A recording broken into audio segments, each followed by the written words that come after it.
Chapter 381. His Majesty grew even more anxious. Has Supreme Wind found something strange again? Is it about the Four Seasons Tower or Dongxian? It must be Dongxian. It's illogical for Dongxian to launch an attack so abruptly. There must be a trap. What's the exact situation? His Majesty's thoughts were running wild as he analyzed the situation, praying in his heart that it would be best if Supreme Wind had found out what Dongxuan's conspiracy was and nothing else. This Lord Supreme Wind had already combed through all of Yutang's high-ranking officials during this period of time. Almost half of the officials in the imperial court had been taken out by him. Yet, all of them were incriminating evidence. They were all spies. In the face of this reality, he, the emperor, had already lost a lot of face.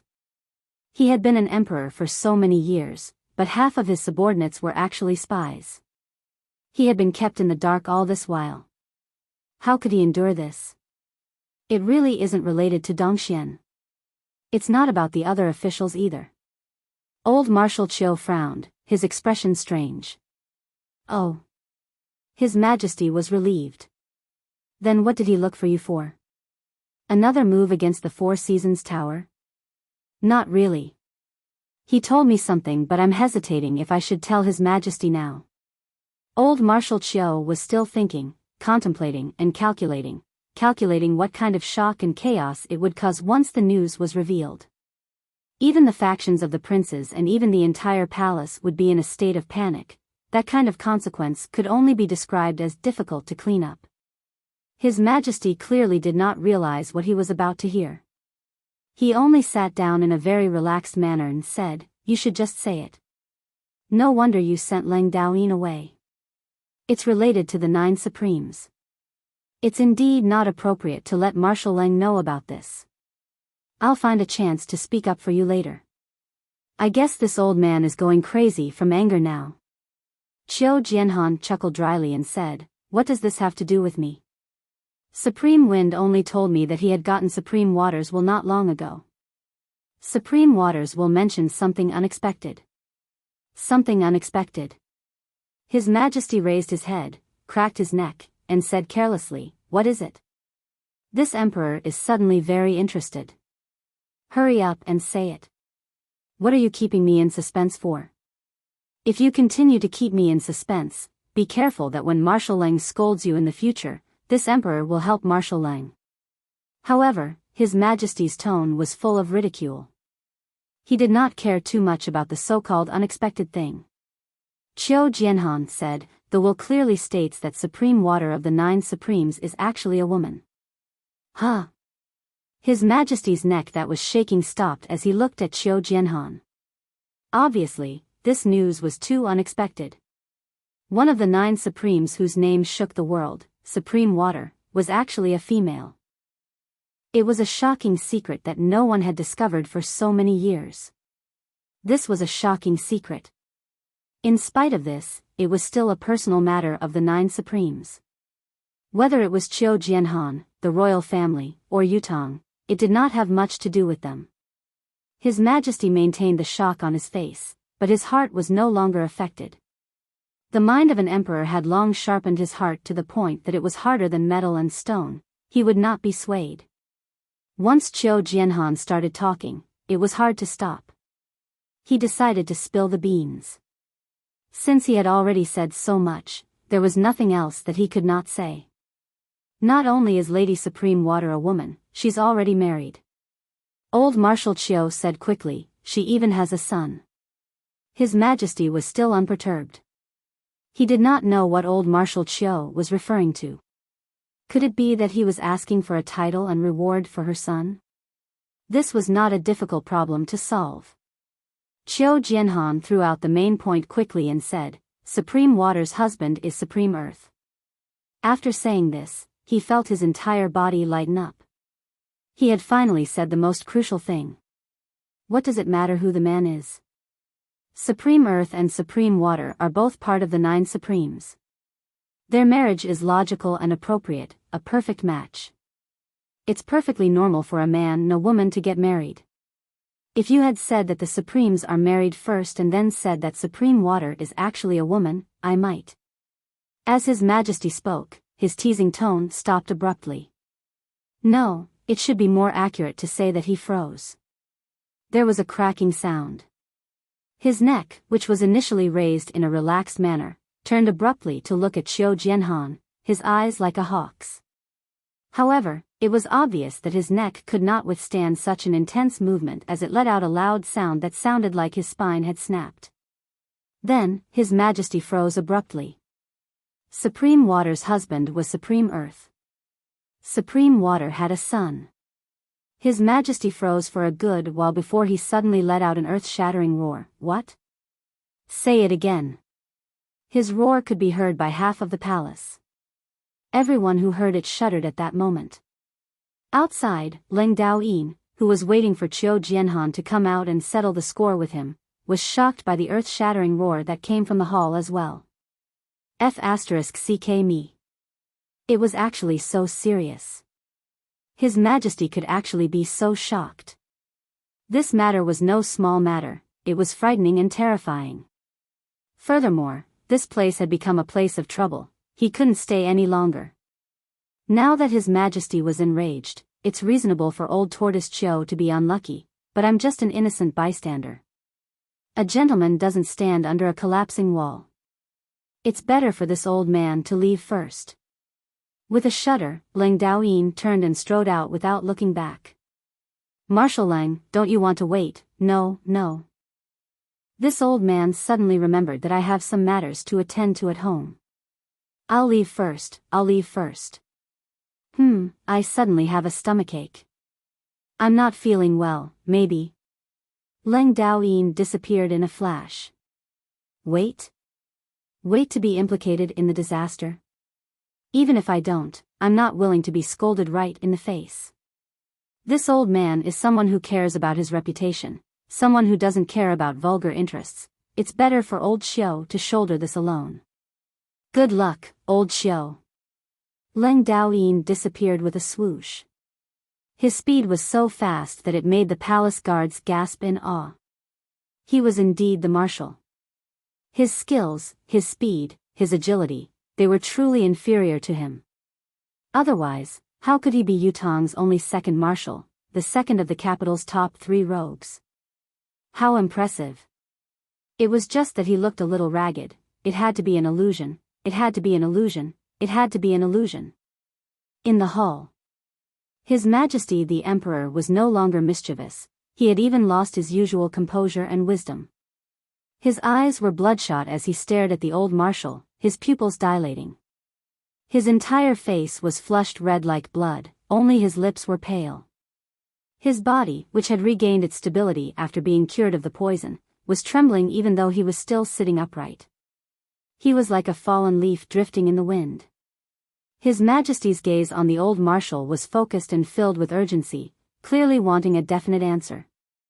Old Marshal Qiu nodded solemnly and said, Your Majesty, you didn't hear wrongly. It is indeed Supreme Earth of the 9 Supremes. The eldest, the union with Supreme Water. They became husband and wife and they gave birth to a son together.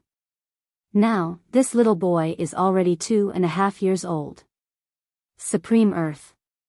The union of Supreme Earth and Supreme Water. Giving birth to a son. 2.5 years old. 2.5 years old. These words were like thunderclaps ringing in the Emperor's ears, making him dizzy and unable to distinguish between north, south, east, and west. He could only hear his own rapid breaths that sounded like bellows. His Majesty's chest was filled with the sound of breathing. His Majesty grabbed the armrest of the throne uncontrollably. The strength he exerted was so great that the sturdy throne was left with a handprint. It was confirmed. There was. At this moment, His Majesty did not even know what he was feeling. He felt his mind go blank while the world before him exploded in a riot of colors. After a long while, when the explosion of colors had passed, His Majesty finally caught his breath. His emotions were extremely complicated. He wanted to howl and laugh into the sky, but he also wanted to fall to the ground and cry. He wanted to burn incense and worship his ancestors, to thank the gods and sages for their blessings. He was stunned for a long time before he suddenly collapsed on the throne. His normal sitting posture was gone as he slumped like a puddle of mud. "Is this my grandson?" His Majesty's eyes were wide open. "The eldest son's grandson?" "Your Majesty, please be careful with your words." Qiu Jianhan was shocked. "This old official has been contemplating whether to tell your Majesty about this. I was afraid that your Majesty would stir up too much of a commotion and cause chaos within Yutong." His Majesty did not look like an emperor who ruled over the world at this moment. Instead, he looked more like an ordinary old man. An old man who had gradually given up on his son's safe return had unexpectedly learned that his son still had a descendant. A 2.5-year-old boy. He had a grandson now. He had thought that all his hopes had been dashed, but he did not expect God to still leave a little consolation for him.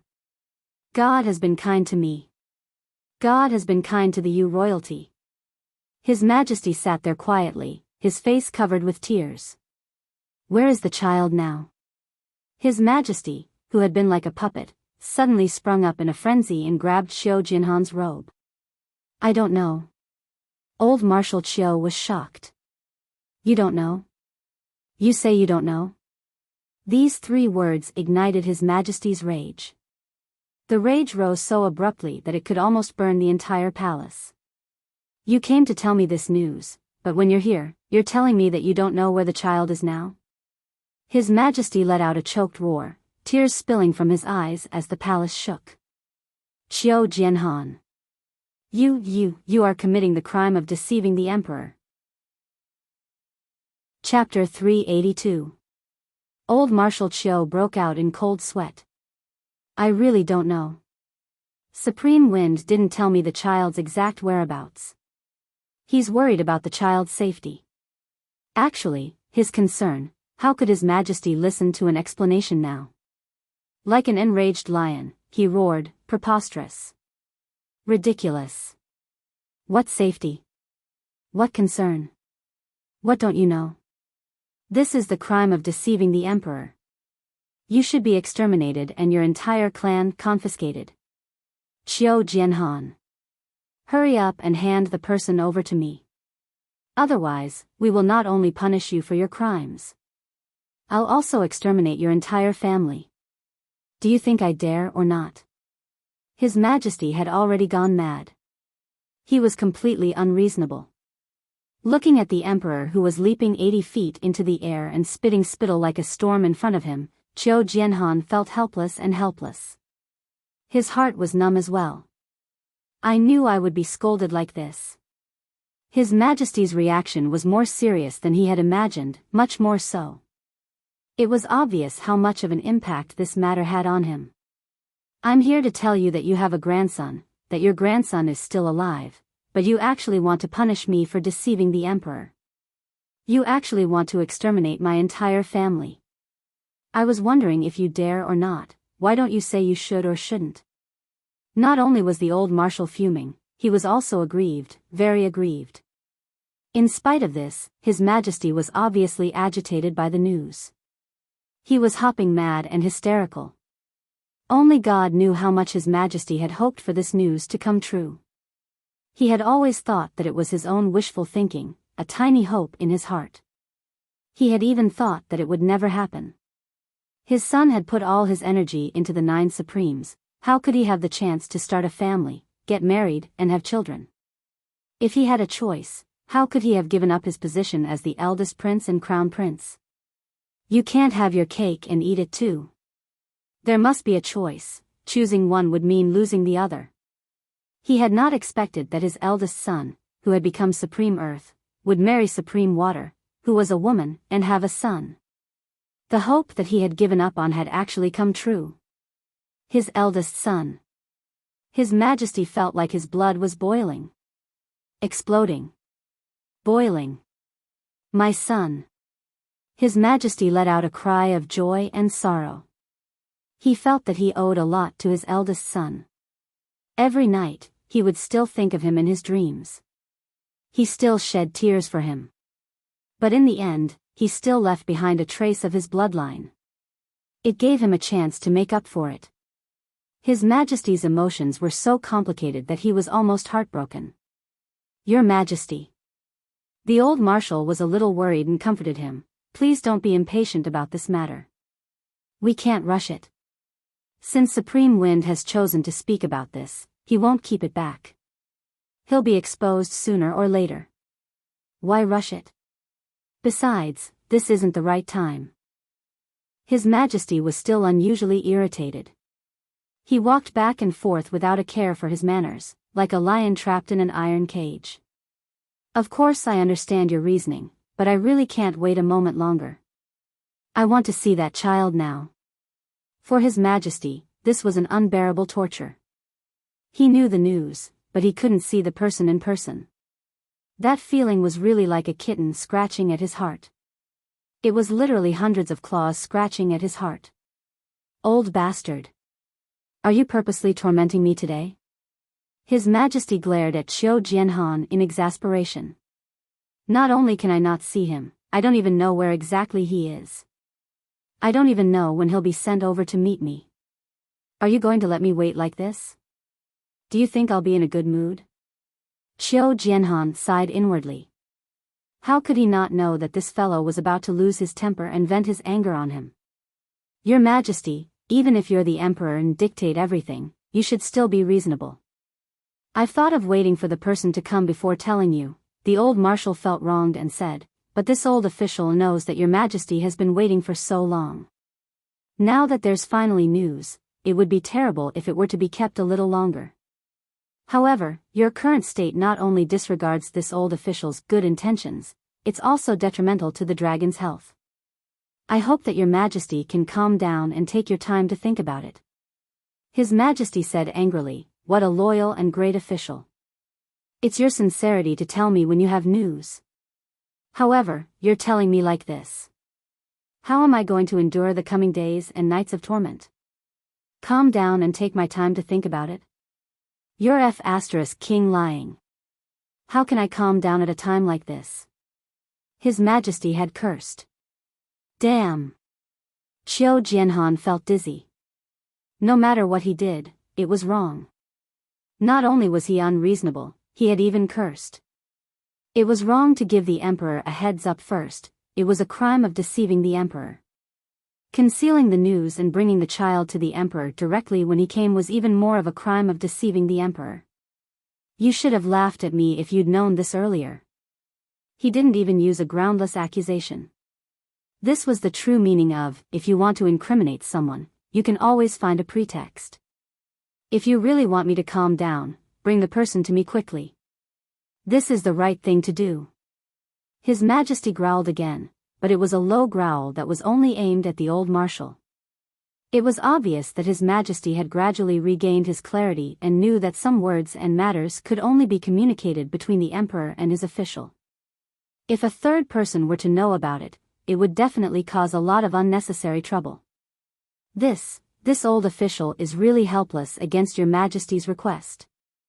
Qiu Jianhan was already cursing Supreme Wind inwardly. Look at the trouble you've caused this old man. This old man is going to stay in the palace like this, unable to leave. His Majesty's wrath is a fear that even this old man is unwilling to bear. The old marshal heaved a deep sigh. It's said that women are hard to appease, but that's because you fellows have never been an official. When you become an official, you'll know that there's a creature in this world that's even harder to appease than women. More temperamental than women. More unreasonable than women. This creature was called an emperor. When a woman turned against you, you would at most be upset. You would only need to spend some time, some money, and at most, some sincerity to redeem the situation. However, when an emperor turned against you, it was a matter of beheading. Even if your original intention was sincerity and consideration for him. After venting his frustrations, His Majesty could finally control his temper. He was sad one moment, happy the next, agitated the next, furious the next. Sigh. His Majesty finally heaved a long sigh. Old Marshal Chiu heaved a sigh of relief at once. It seemed that he had passed this hurdle. Otherwise, this fellow would not have sighed like this. The old marshal knew His Majesty very well indeed. His Majesty asked, "Did Supreme Wind say when to send the child here?" Chiu Jianhan answered, "Supreme Wind didn't specify a specific time. After all, he has to consider the child's safety. He can only confirm our attitude first, especially your Majesty's." As he spoke, His Majesty's anger that had just subsided flared up again. He slammed the table and roared, "Bastard! Since when is it his turn to judge my attitude? That's my blood." Before he could finish, old Marshal Chiu had already covered his mouth in anticipation and said anxiously, "Your Majesty, be careful with your words, be careful with your words. If you continue to act like this, not only Supreme Wind, even I don't agree to let you see the child." His Majesty struggled with all his might, but he dared not continue. He said furiously, "Old Chiu, how dare you treat me like this? Are you rebelling? Do you believe that I will punish you for deceiving the emperor and exterminate your entire family?" Chiu Jianhan rolled his eyes. He was doomed today. There was no way he could reason with this fellow today. Everything he said was wrong, everything he did was wrong. He could easily be accused of deceiving the emperor and was talking about exterminating his entire family. Could he still continue the drama of the emperor and his official? At that moment, old Marshal Chiu suddenly had the strange thought of, "I want to retire and return to my hometown." However, he dared not say it out loud. The old marshal guessed that if he were to really say these words today, he would not have to retire and return to his hometown in this lifetime. It was not a crime of deceiving the emperor either. His Majesty could swallow him alive if he was here. Still, this fellow was being too unreasonable. "I know that your emotions are unusual now and you want to see your long-awaited grandson very much, but you have to be a little more reasonable." Old Marshal Chiu really wanted to grab His Majesty's robe and ask, "Why are you so unreasonable? Are you a woman? Why are you so unreasonable? Are you a woman?" If it was possible, the old marshal wanted to roar and ask 100 times. 100 times. His Majesty paced back and forth in the royal study with an excited expression on his face. He walked faster and faster with his hands behind his back. In the eyes of the old marshal, he looked like a lion running back and forth with a tail dangling behind its buttocks. "Old Chiu." His Majesty paced a few rounds and suddenly went to Chiu Jianhan, pressing both his hands on the latter's shoulders as he said in ecstasy, "I have a grandson. The person I've been waiting for the most is here. I have a grandson. I'm happy. Ha ha ha ha." Old Marshal Chiu was dumbfounded. "If I didn't know, I would have thought that you've discovered a new continent, but I was the one who told you about it just now. You can tell this to anyone but me. Besides, you wanted to exterminate my entire family just now for deceiving the emperor, and now you're being so intimate with old Chiu in the blink of an eye. You've changed too quickly. About this child." Chiu Jianhan suddenly recalled something as he spoke. His Majesty did not seem to doubt the authenticity of this matter from the beginning to the end. He did not doubt the authenticity of this matter at all. He had just spoken and the emperor had accepted it immediately. It was a step further than simply believing it. What happened to the scheming of an emperor? What happened to not completely trusting anyone? Has your Majesty never doubted the authenticity of this? Chiu Jianhan asked in slight surprise. "I don't, not even a little." His Majesty snorted and said in disdain, "Firstly, I believe in Supreme Wind. Secondly, I believe that my eldest son will definitely leave me a surprise. Thirdly, don't I still have you? I believe in you as well. If there was even the slightest doubt in this matter, you wouldn't have told me so quickly. Since you dared to say it, it proves that you have absolute confidence. We've been brothers for so many years, I still trust you completely. Old Chiu, we're good friends." His Majesty the Emperor said confidently. Chiu Jianhan was speechless.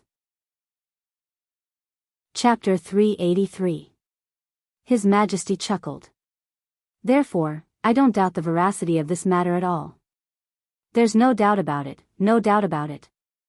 Xiao Jianhan sighed, feeling a surge of warmth in his heart. There was no one else who had such trust between an emperor and his official. A gentleman would die for his bosom friend, it was nothing more than that. However, about this child who has suddenly appeared. Old Marshal Qiu had thought about this for 100 times before he finally mustered his courage to ask, "What do you plan to do, Your Majesty? You should know what you'll face once this child appears in front of the world, what he'll face, and what the Empire of Yutong will face." His Majesty's expression slowly became solemn. He took 2 more steps before slowly walking to the chair and sitting down. His fingers gently tapped on the surface of the table, his brows tightly furrowed. Old Marshal Qiu's heart skipped a beat. He had to ask this question. He had to pry open the veil. What did His Majesty want to do? How could he go about it? Would his thoughts be the same as Supreme Wind's? The old marshal felt a sense of foreboding. "Old Qiu, what do you think of the Crown Prince?" His Majesty turned around and asked seriously. Old Marshal Qiu was petrified. "Why don't all of you ask the same question?" The old marshal's heart skipped a beat. If the final choice is the same for all of you, then it'll be interesting. He could answer this question directly when he was facing Supreme Wind and could not avoid responding to Supreme Wind's truth, but now that he was facing His Majesty, he had to answer this question in a different manner. "I don't know about Your Majesty's question."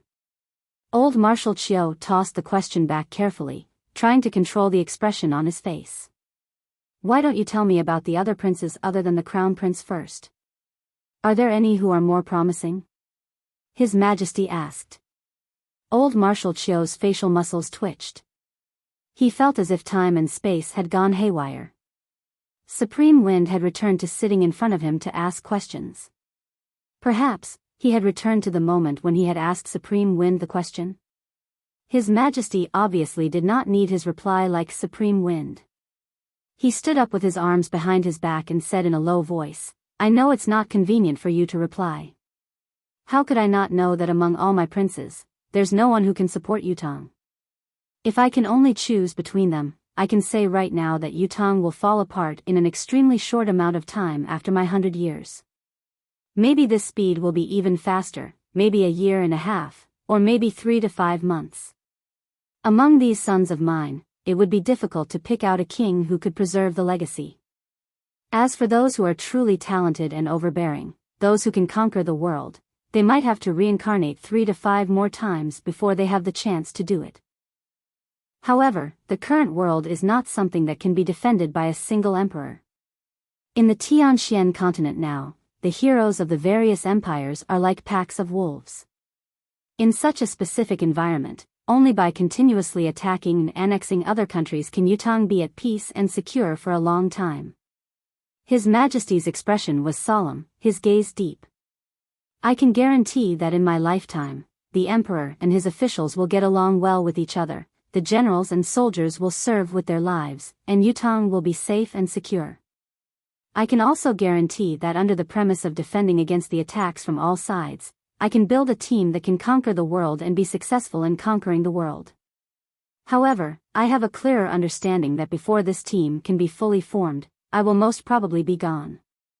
His Majesty extended a hand and stopped the old marshal's words of consolation. "If my future successor is only a king who can preserve the legacy, not only will this team be useless to him, it will be harmful instead. If it's a fatuous emperor, this team will suffer even more. Whether it's the team devouring the fatuous emperor, or the fatuous emperor devouring the team, in the end, it's only himself who will destroy himself. There's no benefit to Yutong, no benefit at all." Old Marshal Qiu listened quietly, dumbfounded. The meaning behind his words was basically the same as what Supreme Wind had said. It was only the choice of words that differed. Perhaps, one of them was from the perspective of an outsider while the other was from his own point of view. However, if my successor, the next monarch of Yutong, is a monarch of great talent, wisdom, breadth of mind, and grandeur, then he can use the team that I've built to advance further. He can walk out from the empire of Yutong, embark on the path of conquering the world, and reign over Tianxian. His Majesty's gaze was glistening. Furthermore, within the 20 years of this monarch's reign, there's a great hope to unite the world and reign over Tianxian. To complete the foundation of Yutang's great cause.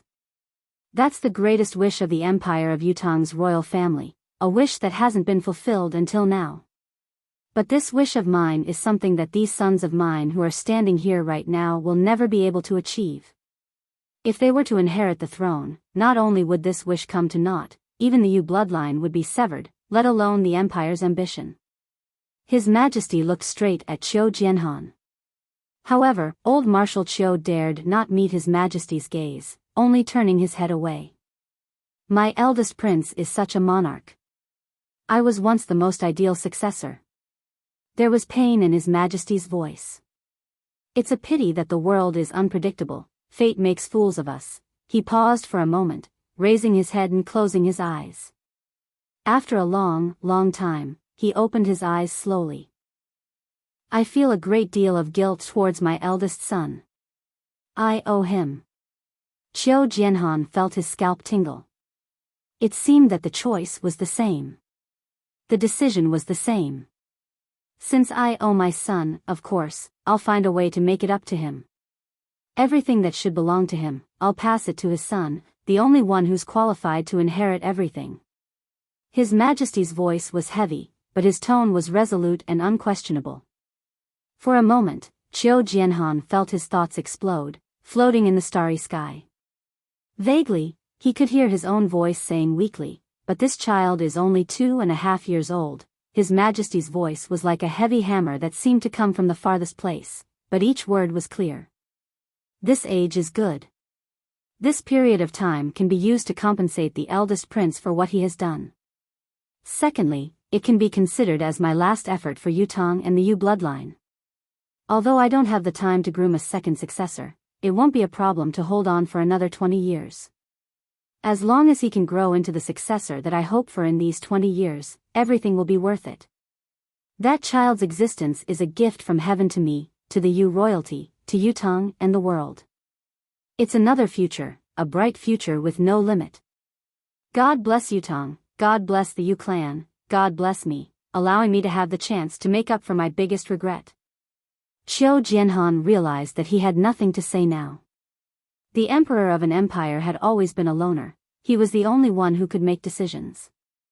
Once he had decided on something, he would not change it, he would not allow anyone else to comment on it, let alone interfere with it. Anyone who disobeyed would be touching the dragon's reverse scale. He would not rest until he was dead. After a long, long time, Qiu Jianhan murmured, "Your Majesty, this old official can understand your choice rationally, but emotionally, isn't it too cruel?" "It's too cruel," His Majesty said in a deep voice. "How could I not know that this choice and this method are too cruel to my princes? But this is the only choice that suits me the best. Moreover, this is the only choice that suits the best interests of the billions of people in this empire.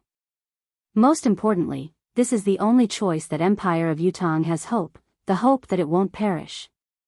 As he spoke, Qiu Jianhan could only sigh in silence. Just like what His Majesty had said, other than conforming to the people's interests and His Majesty's wishes, this was also the most hopeful and opportune choice. The most prominent feature was the 9 Supremes. The bloodline of the 9 Supremes represented too many bargaining chips. There was something that His Majesty did not say out loud, but old Marshal Qiu understood. If this child did not exist, nothing mattered. Supreme Wind, the only surviving member of the 9 Supremes, would still assist the Empire of Yutang with all his might. He would still help as always. Now, however, there was this child. Not only was this child of royal blood, he was also the son of the 2 Supremes. What choice would Supreme Wind make because of this connection was worth pondering. If the current crown prince or any of the other princes were to ascend to the throne, one could easily imagine what these people would do to the bloodline of the 9 Supremes based on their mentality. Then, would Lord Supreme Wind tolerate such a superior, such a new emperor of Yutang? That was completely impossible. Whether it was His Majesty or old Marshal Qiu, they had naturally come to the same conclusion after calculating it with their own hearts. Only by letting the child inherit the throne of Yutong could Yutong have a future. Otherwise, Yutong would perish even earlier. His Majesty had made up his mind. Even his mood seemed to relax as he said in a low voice, "Old Xiu, do you think that with our ability and foundation, the successor that you, I, and Supreme Wind have taught together, we are not qualified to be the future world's hegemon? Just thinking about this sense of accomplishment makes me indescribably excited." Qiu Jianhan smiled bitterly. The old marshal really did not understand where His Majesty's confidence came from. Could such a world's hegemon be taught so easily? Chapter 384.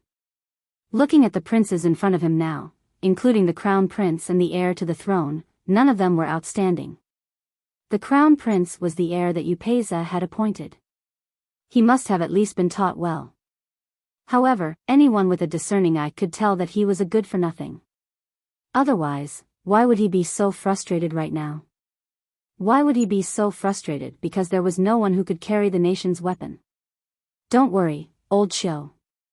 His Majesty's emotions were completely stabilized.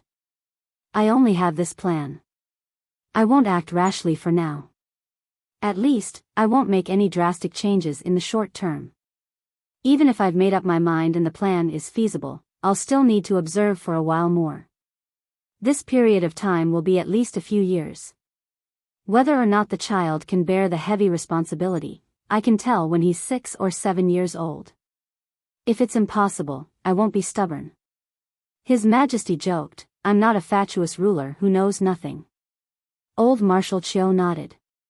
This was the truth. If you were a fatuous ruler, your father would have stopped serving you long ago. You wouldn't have the chance to accuse me of deceiving you and your family. I'll pretend that I don't know about this and wait patiently.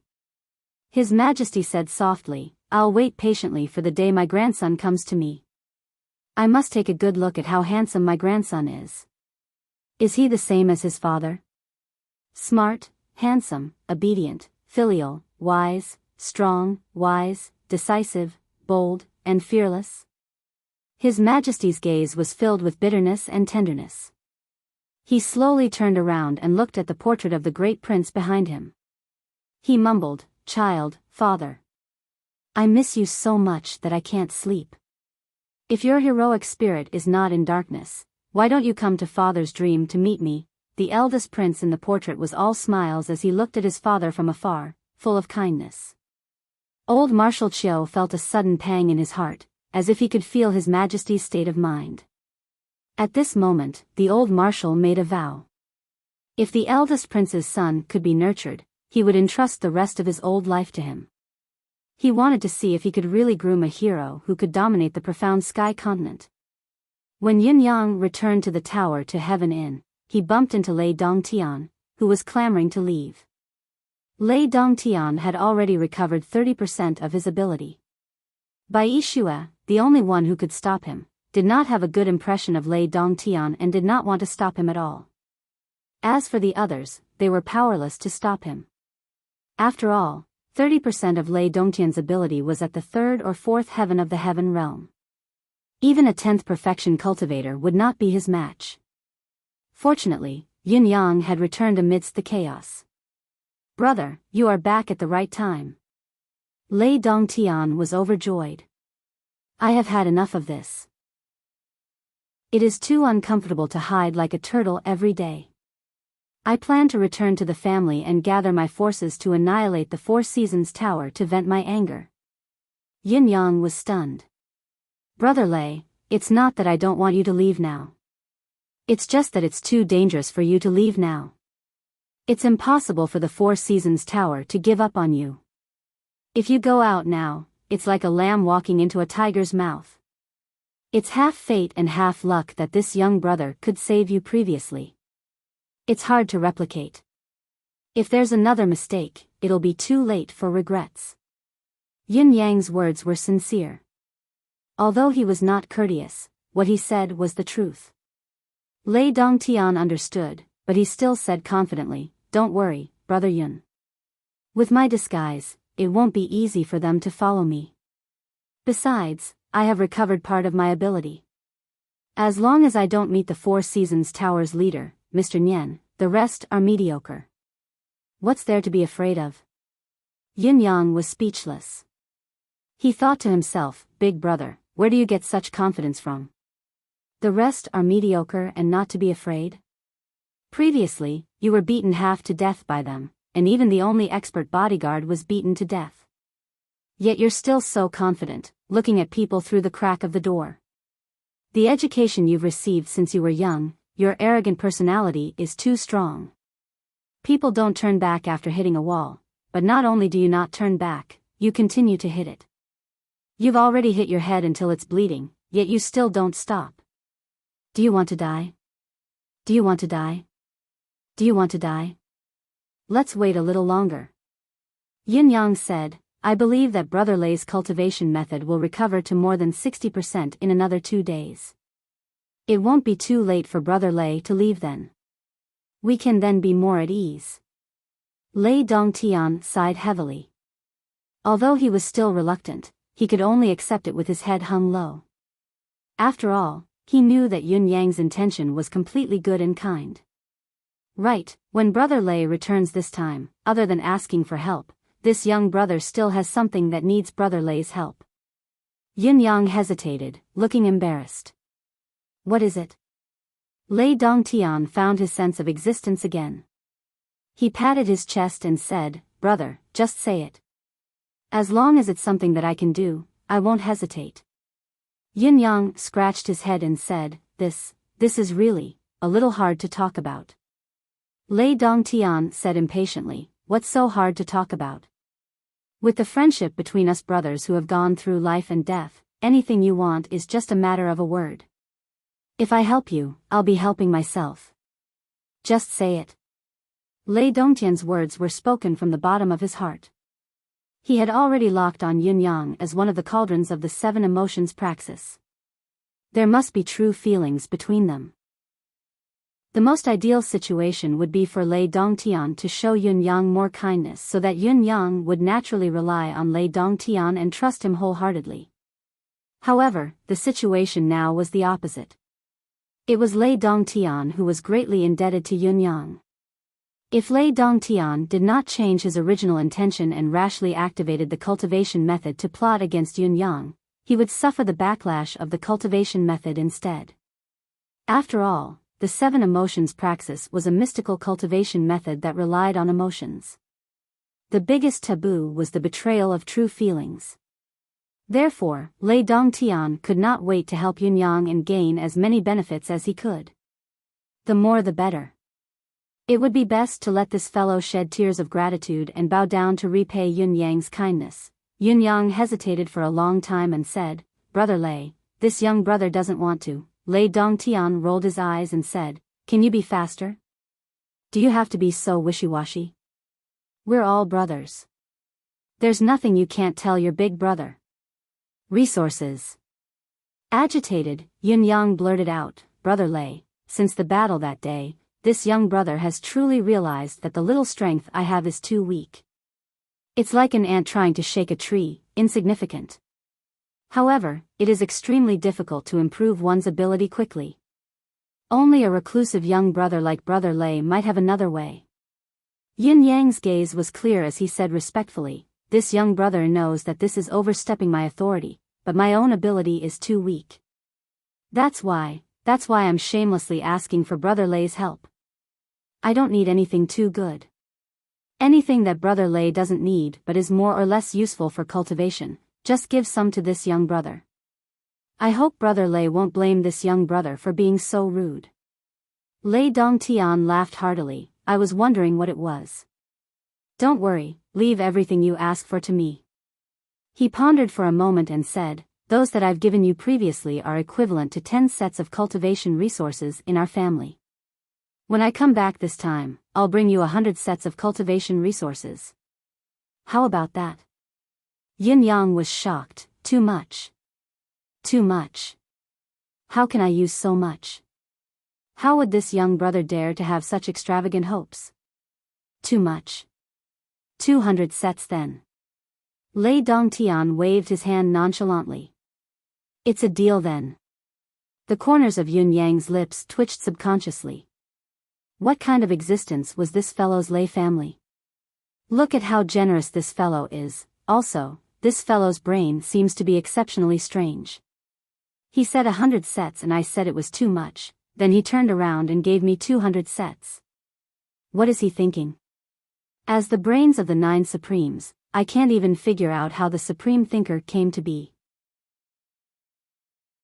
Chapter 385. Yin Yang felt that his luck had been pretty good these few days. Not only had he found his boss flesh and blood, but he had also gained so many great cultivation resources. It would be a good choice to use some of these things on Bao, to build his foundation. However, Yin Yang's good mood did not last for more than half a quarter of an hour before it was all gone. Shui Wuyin's message had arrived. I found out about the news that boss wants to know. When Yin Yang saw the message, he was actually stunned. What news did I want to know? Why don't I have any impression of it? Finding Shui Wuyin, he asked, what is it? Shui Wuyin was taken aback as well. The news about the Empire of Zio's assassin that you mentioned earlier? Didn't you ask me to find out about it? Yin Yang came to a sudden realization and said with a chuckle, yes. What's the exact situation? Shui Wuyin said in a relaxed manner, this has nothing to do with us. It's just that it's caused quite a stir. Yin Yang asked with interest, just tell me the details. Why are you keeping me guessing? Not only was this assassin captured by the Empire of Zio's experts, he was severely injured and on the verge of death. The Empire of Zio wanted to punish him openly to warn the world and serve as a warning to others, but for some reason, an important figure has interfered, and now we're in an extremely awkward situation. Yin Yang's interest was piqued as he asked, how awkward? Shui Wuyin said, it's said that this assassin's injuries are too severe.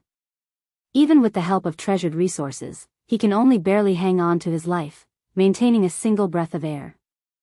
Yet, this important figure has spoken out at this critical juncture and is unrelenting. Yin Yang mused, what kind of important figure can have such a deterrent force? To be able to deter a great empire from acting recklessly? Shui Wuyin spat out 3 words mysteriously, Jun Moyan. Yin Yang was stunned when he heard the name. Suddenly, a sense of foreboding welled up within him. He stood up abruptly, his expression turning frightening. Who are you talking about? Jun Moyan.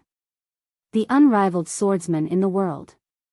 Shui Wuyin was stunned as well, shocked by Yin Yang's expression.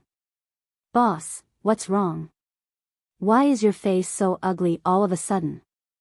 Yin Yang could only feel his heart pounding in his chest, almost leaping out of his throat. What is the name of this assassin? What did he look like?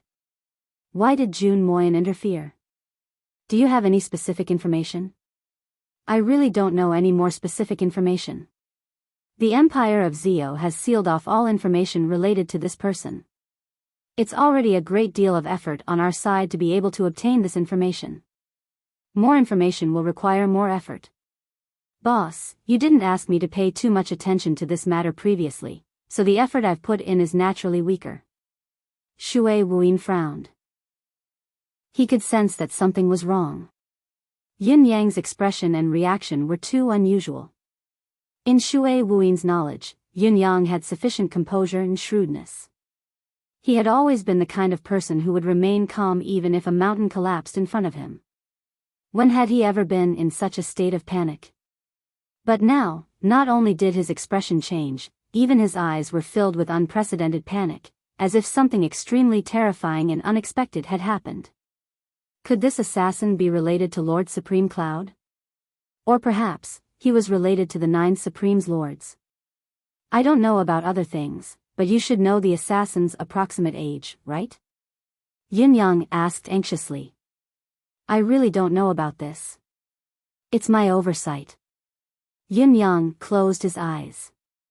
Of course, he knew that it was not Shui Wuyin's oversight.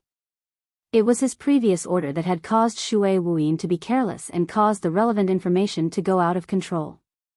If he did not even know the assassin's age, then there would not be any other relevant information.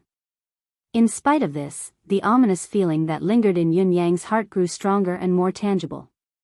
Why did Jun Moyan suddenly interfere? Why did this assassin only target the four empire's higher-ups but not Yutong's people? Yin Yang touched the medallion of gratitude in his embrace and thought of old Dugu. The lonely old man. Seventh brother's father. Another relative related to the 9 Supremes who was still alive. The more Yun Yang thought about it, the more flustered he became, his face draining of color.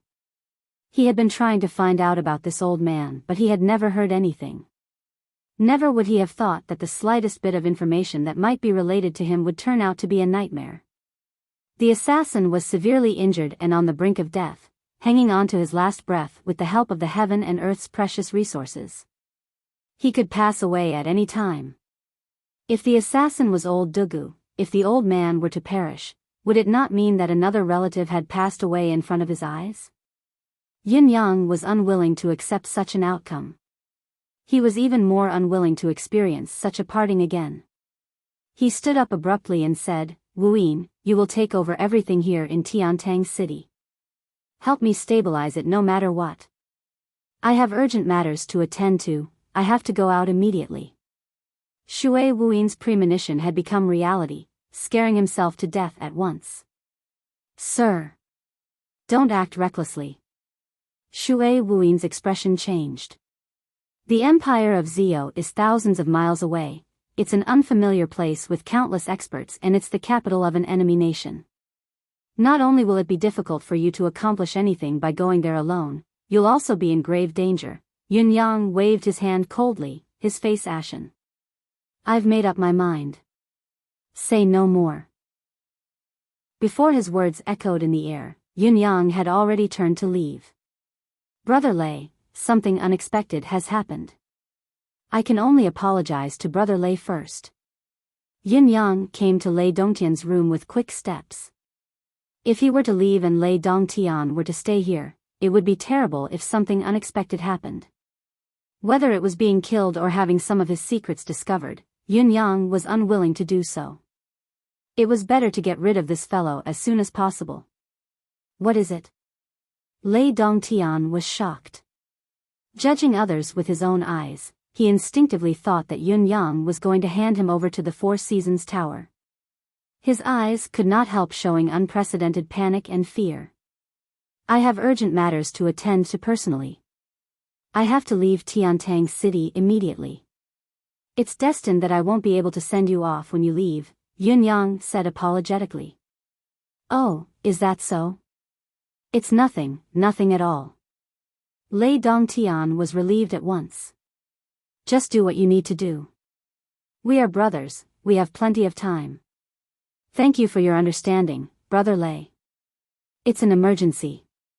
Yin Yang took a deep breath and said, "This young brother has to go." His eyes were filled with endless rage and urgency. "What's going on? You were still as calm as a mountain when you were threatened by the Four Seasons Tower. Why did you lose your composure this time?" Lei Dongtian asked curiously. "Brother Lei, you may not know this." Yin Yang sighed and said, "The Four Seasons Tower is known as the top force in Tianxian continent, but its methods are unscrupulous and despicable. When it encounters an opponent it can't defeat, it will target the opponent's weakness. The unrivaled expert Ling Xiaozui of this world had gone up against it back then because the Four Seasons Tower had threatened him with the safety of his family and friends. Ling Xiaozui had no choice but to retreat. However, there are only a handful of people in this world who can be dealt with by the Four Seasons Tower other than by force. I didn't expect this young brother to enjoy such an honor. They were forced to make a pact with me, agreeing not to lay a hand on me in Tiantang City, but they've detained both of us somewhere else to lure me there." Lei Dongtian was shocked. "There's such a thing? The Four Seasons Tower's methods are so unscrupulous. They don't have the magnanimity of an expert at all?" Yin Yang sighed. "I didn't expect the Four Seasons Tower to be so weak. This matter concerns the safety of my 2 family members. I have to rush over, but I'm also worried that after I leave, the target of the pact will not be here. The Four Seasons Tower may very well take the opportunity to attack you. They're even deliberately luring me away. So, Brother Lei, it seems that you really need to leave earlier. If you delay any longer, I'm afraid that everything will go out of control. Lei Dongtian thought about it and felt chills running down his spine. Fear grew rapidly as he said, yes, this must be a ploy to lure me away. He looked at Yun Yang like he was looking at a protective talisman. Brother Yun, are those two important? His meaning was obvious. Who could be more important than me? Why don't you stay and protect me? Yun Yang said seriously, it's my eldest senior brother and youngest junior sister. My youngest junior sister is my fiancée. Lei Dongtian was stunned for a moment. Eldest senior brother? Youngest junior sister? Fiancé? Recalling that he had come all the way here for his fiancé, the importance of a fiancé could be imagined. No matter how much Yun Yang valued him, he would rush over overnight no matter what. He could not replace his fiancé. This fiancé could shake my position in Yun Yang's heart. I can't let her stay. And that eldest senior brother, he must die as well. There can only be one person in Yun Yang's heart, no one else. Yun Yang's heart had gradually become Lei Dongtian's obsession. Lei Dongtian did not know about this, let alone Yun Yang. Since sister-in-law is in danger, we naturally have to save her. Brother Yun, you should immediately go and save her. After you leave, I will also immediately depart. I won't let you have any worries and be unable to take care of both ends. Lei Dongtian said decisively, not forgetting to state his stance. Since Yun Yang had left, as he said, the Four Seasons Tower had nothing to worry about.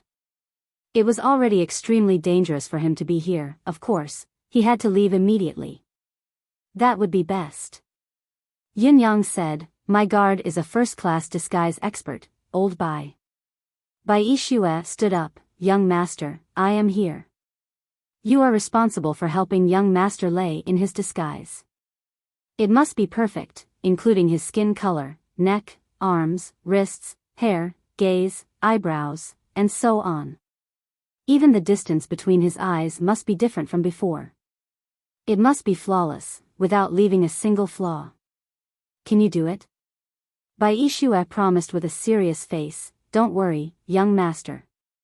I promise to complete the task. Nothing will go wrong. Remember, it must be foolproof. I won't allow any accidents. Yun Yang said seriously, after that, you must make sure that young Master Lei is safe with your own eyes. Otherwise, you don't have to come back. The sudden blackout in the afternoon, I was so worried. At that time, he had already written more than 3,000 words. He was happily writing and typing furiously. His computer had turned black. Unable to stop the inertia, I had actually hit the keyboard 7 to 8 times before I was dumbfounded. My manuscript. Then I was told that it could only be recharged after midnight or the next day. That kind of feeling was F***ed up. God knows how it feels to have to rewrite something that has already been written once. Anyway, I had a mental breakdown. Chapter 386. Don't worry, young master. This subordinate will do his best to ensure the completion of the mission. Bai Yishue said passionately, if young Master Lei is injured during this return journey, this subordinate will bring my head to see you. Don't bring your head. Brother Lei's safety is the most important thing. Do you understand? Yun Yang nodded and reminded him solemnly. Lei Dongtian was even more grateful. Of course, he could see that Lao Bai's ability was only at the 6th heaven realm. He usually did not pay much attention to him, but he was already the guard with the highest cultivation base on Yun Yang's side. This guard's cultivation base was nothing to him, but it was definitely not low. Even in his family, he could be ranked in the middle. Such an expert would be at the pinnacle of the Tianxian continent, even higher than Venerable Lord Saber, one of the Four Seasons Tower's 5 venerable lords. He could be said to be Yun Yang's life-saving trump card. Yun Yang's journey would be dangerous, but for his sake, he had sent him to escort him without hesitation. This brotherly bond was simply moving. How could he not be moved? Brother, take care. Lei Dongtian turned around, feeling touched. He saw Yun Yang looking at him with a sincere gaze. Brother Lei, please take care. Lei Dongtian nodded heavily, tears welling up in his eyes. I'm leaving. Yun Yang turned to leave. Behind him, Lei Dongtian kept waving his hands, looking melancholic. He understood very well that if it was not because of him, how could Yun Yang's eldest senior brother and fiancé, little junior sister, be captured by the Four Seasons Tower? That was something that would never have happened. After all, he had implicated Yun Yang and put his family and friends in danger. However, this was still fate, the fate between him and Yun Yang. Yun Yang was a man destined to be his cultivation vessel. He had sacrificed for him and he was touched, but this was a fate bestowed by the heavens. If I did not take what the heavens gave me, I would be going against the heavens. The heavens were on my side. I am indeed the heavens' favored one, protected by the heavens, never to be covered in dust. Lao Mei and Fang Mafei, who were standing at the side, tried their best to cover their faces, using all their cultivation base to stop themselves from laughing out loud. Eldest senior brother? Little junior sister? What eldest senior brother and junior sister? Our young master doesn't even have a sect. However, this lie was really easy to tell, and it was full of emotion, which made people believe it without a doubt. Didn't they see that Lei Dongtian was so touched that he was about to open his heart and pour out his heart? Fang Mafei felt that the longer he followed Yun Yang, the more his composure deteriorated. Not only was the mask he had cultivated in the concourse of the underworld broken, even the last bit of composure was gone. He really did not know how to describe such an atmosphere. A gust of wind blew. The sky in Tiantang City that had been gloomy during this period of time suddenly became stormy. The sound of the wind grew louder, and the flags in the city fluttered in the wind. In the sky, the wind swept the white clouds, and the white clouds danced in the wind as they quickly went far away. His Majesty, who had been paying attention to the changes in the weather, walked out of the royal study hastily. Looking up, there was only one thought in his mind: that should be Supreme Wind's movement. Is he going to fetch my grandson? That's for sure. Let's hope this guy can move faster, the faster the better. His Majesty's heart was filled with anticipation. However, Qiu Jianhan, who was sitting in the marshal's residence, did not think so. Supreme Wind had said before that he would only come to listen to his news after 2 to 3 days. He would only fetch the child after hearing his news. This process would not change, he would definitely leave. This meant that Supreme Wind's departure was definitely not to fetch the child, but because he had other matters to attend to. It was not time yet. Looking at how he had created such a huge commotion, not even hesitating to expose Supreme Wind's cultivation method and expose his tracks to summon the wind and clouds to leave. He was definitely going to do something big, and his destination should be somewhere far away. However, Supreme Wind might not be able to return within the scheduled 2 to 3 days. Even how long it would take for him to return was something that could not be predicted. What the F***ck are you doing at this critical juncture? Don't you know that it's urgent here? Old Marshal Qiu leaped onto the roof and scolded without a care for his demeanor. You bastard, what are you doing? You've left such a huge mess to this old man and now you're leaving. How am I going to explain this to him? Do you know that the other side can't wait any longer? They're not the ruthless characters who can wait. Lives are at stake. The old man was really anxious now. He was sweating profusely, drenching his heavy robe. If you don't return by the appointed time, how am I going to explain to the impatient emperor? This time, he was really going to lose his life. It was just a piece of news before and this old man had almost lost half of his soul. Now that you've left without returning, won't this old man be tortured to death by his Majesty? Aren't you Supreme Earth's brother? Why can't you empathize with the urgency of a father who's anxious to see his son? What kind of important matter can't be dealt with after you've dealt with this father? Why are you in such a hurry? However, there was only the sound of the wind in the sky. How could Supreme Wind, who was burning with impatience, hear the old marshal's cries? His only thought now was to find another father who was willing to risk his life for his son. Yin Yang was unwilling to wait any longer, even if it was only a breath's worth of time. He could not wait any longer. The other side's life was at stake. He did not know if he could make it in time if he went over now. Yin Yang had been traveling at lightning speed. When he reappeared again, it was already noon. In front of him was a huge river. This place was 3,700 miles away from Tiantang City. The river in front of him was vast, at least hundreds of miles wide. The Lunar River. It was said that this river was formed by the soul of the moon. Wherever the moonlight reached, this river would flow to. As long as the moon was still shining in the sky, this river would exist forever. It's been a long time since I've seen the Lunar River. As long as I follow the river, the empire of Zio will be on the other side. Yin Yang stood by the Lunar River, watching the river flow slowly as it flowed down 1,000 miles. He could not help feeling lost for a moment. How many times had the 9 brothers reunited by the river? How many times had they packed their luggage for the return trip here after the war? He could still remember the time when the eldest had stood on the rock he was standing on and said, "Legend has it that Tianxian continent doesn't only have the Lunar River, there's also the Solar River, the Stellar Sea, and the Lake of Wind and Cloud. It's a pity that all we can see now is the Lunar River. If the world is at peace in the future, I'll bring the brothers to see these legendary places." The brothers all cheered loudly and made an agreement that they would definitely go when the time came. Yin Yang could vaguely remember that when the eldest Supreme Earth had said this, not only had his gaze been strange, his voice seemed different from usual as well. He did not know why he had such a strange feeling back then, but now he knew and understood. It was because the eldest Supreme Earth was the eldest prince. When the world was unified and Yutong's new emperor ascended the throne, if the eldest was still around, how would he feel? It was supposed to be the eldest's position, but he could only watch from the side.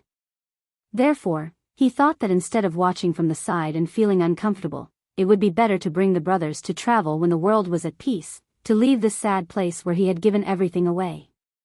Supreme Water had been standing beside Supreme Earth then and had said in a loud voice, "That's right. What's more important than being together with the brothers forever?" Thinking about it now, fourth sister had been consoling the eldest back then. It turned out that both of them had already fallen in love then and had even become husband and wife. Listening to Supreme Water's consolation, the eldest said again, "You're right. There's indeed nothing happier than being together with the brothers. Since we're already by the river, fourth, bring me to play in the water." After that, he pulled Supreme Water's hand and leaped into the bottomless Lunar River amidst his guffaws. The brothers jeered and guffawed on the shore, mocking the eldest for his childish temper. Not only did he want to play, he even put it into action. It was a rare sight indeed. I only found out now. The eldest must have gone to the world of just the two of us with fourth sister then. Thinking of this, Yin Yang could not help recalling the time when Supreme Earth had jumped with Supreme Water's struggle that he and the others had not noticed, and the brothers had even grumbled about the two of them being good gay friends for life. He could not help grinning and murmured, "Eldest, you're really something. You knew that the few of us knew nothing, so you treated us like fools and went to have fun openly." Seventh brother even said that good gay friends were good gay friends. Why didn't we have a part in it? Many small details were heartwarming yet heart-wrenching when he thought about it now. He remembered how seventh brother Supreme Blood had grinned so heartlessly back then. Although they knew that face was fake, the brothers still wanted to beat him up as a group. His grin was too despicable. It's your business if you want to be good gay friends for life, why drag us into it? However, when Yin Yang recalled that despicable grin now, he only felt nostalgic and bitter. Seventh brother, our father might have been captured, Yin Yang said quietly, Do you know? How can I allow such a thing to happen? Xiao Jiu will never allow any of our family to die, never. As Yin Yang finished his words, he flew up and melted into the Lunar River in an unusually smooth manner. Yes, he melted into the river. The empire of Zio and Yutong were naturally very different, especially when it came to natural phenomena like the wind. Chapter 387. The news that Supreme Wind was still alive was no longer a secret. Although Yin Yang traveled swiftly with the wind and could reach the empire of Zio earlier, it was equivalent to exposing his tracks. It was a blatant declaration to the people of the empire of Zio that Supreme Wind of the Nine Supremes had come to the territory of Zio. If the enemy were to link this to Old Dugu, Yin Yang would not be able to bear any accidents that might happen. Therefore, he would rather be slower in order to ensure that this trip was absolutely safe. At least, he had to be absolutely safe before confirming the situation and whether the target was Old Dugu. There was still Jun Moyen guarding the place anyway. There was still room for negotiation. Yin Yang decided to use Supreme Water's holy water charm to hasten his journey. He leaped into the lunar river and cultivated the holy water charm along the way using the power of the river's water. He hastened his journey. However, it was only after Yin Yang had jumped into the lunar river that he realized that cultivating the holy water charm to turn into water and turning into wind and cloud were two entirely different things. At the very least, the comfort he was feeling right now was incomparable to turning into wind and cloud. Yin Yang, who was immersed in the water, felt like he was placed on a large, soft bed. He could control his deific consciousness and even his body, using the power of the water manifestation to expand them limitlessly. As long as the water could reach, his deific consciousness and thoughts could go there as well. Furthermore, it was a real collision of physical contact. Yin Yang had never entered the lunar river before, but due to this fortuitous encounter, he understood one thing. The water of the lunar river was fundamentally different from the water of other places. This was a mystical river that stood out from the rest. The water of this river could be used for drinking and irrigation, but the quality of this river's water was much softer and much colder than the water of other places. The lunar river flowed down from the borderless mountains in the extreme east, spanning 178,000 miles into the borderless sea on the other side. It had never stopped surging. Looking from the surface, the water was unusually murky and could not be used as drinking water. However, as Yin Yang immersed himself in the river, he realized that there was not even a speck of impurity or sand in the seemingly murky water. All the rocks, sand, and other things that were a hindrance to the water quality were lying quietly under the water. Even if the water occasionally rippled, it was rare that it did not drift with the current. It was a clear distinction in another sense. Other than that, Yin Yang had also noticed something odd.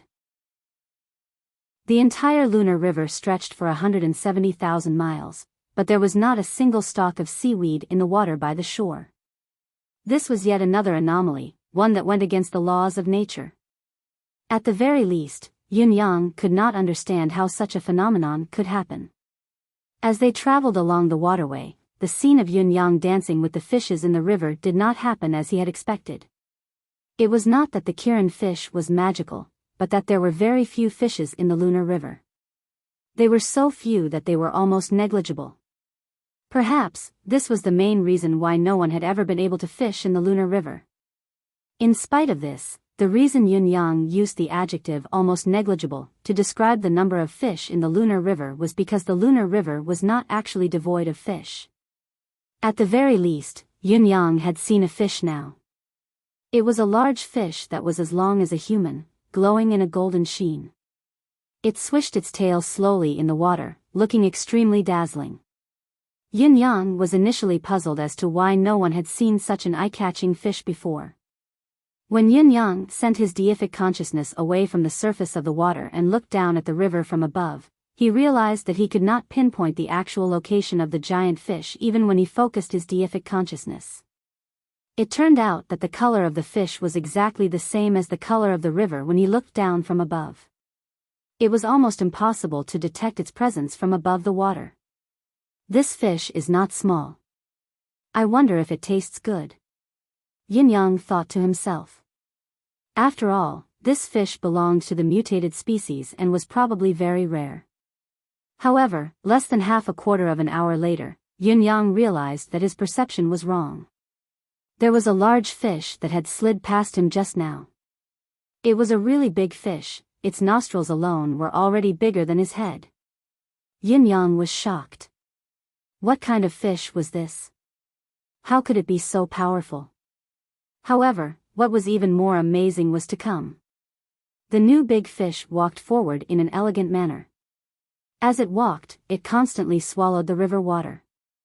When it came to the fish that were as long as a human, it swallowed them without saying a word. There was no trace of anger in its actions, it was as if it could do whatever it wanted. Yin Yang sucked in a cold breath as he watched. Isn't this a little too savage? To carry out such a cruel act in such an elegant manner. Yin Yang felt that this fish was a cold-blooded animal. They were all fish, why would they be in such a hurry to swallow? After a while, Yin Yang realized something else, or rather, something that overturned his understanding. After seeing the large fish and the elegant and brutal giant fish, Yin Yang discovered a third type of strange fish. This third type had the same luster as the lunar river, but the smaller ones were as long as an arm while the bigger ones were like a giant python. What was strange about these fish was that they walked along the shore. Whether it was the budding aquatic plants or the small fishes and prawns at the bottom of the shore, they would all be swallowed without exception. The existence of this third type of fish was like a natural-born scavenger, specialized in cleaning up the miscellaneous items by the lunar river. It advanced all the way. When it was full, it would walk forward, wagging its tail. When it was hungry, it would walk and eat again. Behind them, there was an endless supply of these fish. They would stop after eating, walk and eat again when they were hungry, repeating the cycle. Yet, no matter how big these fish were, even if they were as big as a boat, they would not be discovered. This was because they were like melted objects in the water, they were the unique existence of the water itself. Delighted, Yin Yang tried to touch the bodies of the third type of fish and was shocked to find that his palms, which had returned to physical form, had passed through their bodies without any physical contact. What was even more unbelievable was that the fish that had been pierced through did not feel anything at all. Yin Yang exclaimed. If he had not turned into the lunar river, he probably would not have realized that there were actually so many mysterious giants in this clear river. The world is indeed vast and full of wonders. Creation is mysterious and miraculous, nothing is less than this. Yin Yang exclaimed again and again in his heart. Since the beginning of time, many people had known that the lunar river was mysterious. However, there was not a single person who did not know where the mysteries of the lunar river lay. No one would have thought that the mysteries of the lunar river were actually laid bare in front of them. It was just that the people of the world had turned a blind eye to it. Until today, when Yin Yang had accidentally discovered it. Yin Yang was not sure that he was the first person to discover this secret, he might not even be the second. After all, there was another person who cultivated the holy water charm and had entered the lunar river before him, his fourth sister, Supreme Water. If his fourth sister knew this secret, then his eldest brother, Supreme Earth, should know it as well. The only regret was that even if he knew the secret, there was no room for him to use it. Just like what Yin Yang had tried before, he could not catch the strange fish even when he had touched it with his own hands. What was the use of knowing the secret? Perhaps this was the main reason why his eldest brother and fourth sister knew of the peculiarity of the lunar river but did not tell their brothers. There are so many secrets hidden in the lunar river alone. Even though it has been presented to the world over the years, the people have turned a blind eye to it. What about the solar river? The stellar sea? The lake of wind and cloud? What will happen? Yin Yang, who had his horizons broadened, could not help but consider the other strange places that were as famous as the lunar river. Since these places could be as famous as the lunar river, there must be many mysteries about them. Yin Yang suddenly had the urge to go and take a look. At this point, he finally understood the other meaning behind Supreme Earth's words back then. Other than his feelings, he did indeed have the desire to see the mysterious places of this world. In the future, I will visit all of these mysterious places, Yin Yang said quietly, with our common wish. As time passed, Yin Yang grew more and more interested in the lunar river. He realized that the water of the lunar river was extremely soft and cold, but there was also a strange quality to it. If it was diverted into another channel, it would become no different from an ordinary water source. There was nothing different about it. The lunar river's water was pure and clean. Once it was diverted, there would not be a single shrimp in it. All living things within the lunar river's boundary seemed to only be able to stay in the lunar river, only belonging to it. No water source other than the lunar river could be tolerated. The water around him suddenly surged slightly. Then, Yin Yang discovered a huge fish, the biggest fish he had ever seen since he was born. The fish was at least 370 to 80 feet long and 200 feet wide. It swam over leisurely. Actually, Yin Yang had encountered gigantic fish before, but even when he met them or even came into direct contact with them, it was as if he did not see them or touch them. The difference between the two was clear as they moved. Therefore, even though Yin Yang was shocked to see the gigantic fish, he did not pay it much attention. However, there was an unexpected turn of events that Yin Yang did not expect this time. Yin Yang was shocked to realize that the water he had turned into had been sucked into the gigantic fish's mouth and stomach. Then, with a swoosh, he was spat out again. It's huge. F***ck. How unlucky. Yin Yang exclaimed and cursed with a dark expression. Yin Yang quickly understood what was going on, but it was precisely because he knew what was going on that he was cursing his bad luck. A certain someone had been swallowed by the gigantic fish from the front and then spat out from the back. In fact, the entire process was unusually smooth. The gigantic fish did not even realize what it had swallowed or spat out. Chapter 388. However, Yin Yang, who was the other party involved, was exceptionally frustrated. Anyone would be frustrated by this, it was understandable.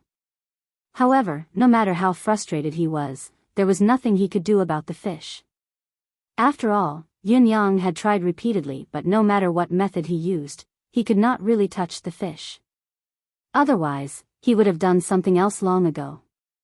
He could only watch helplessly as the gigantic fish that had swallowed and spat him left.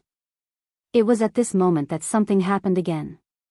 The gigantic fish suddenly stopped and began to wander on the spot, shaking its head and tail as if it was looking for something.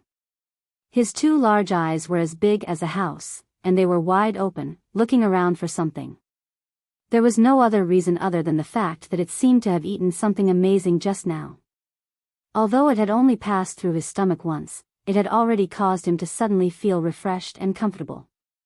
Even his body had grown a little at that moment. It was unbelievable. How could it let go of such a good thing? Therefore, the gigantic fish stopped and did not leave.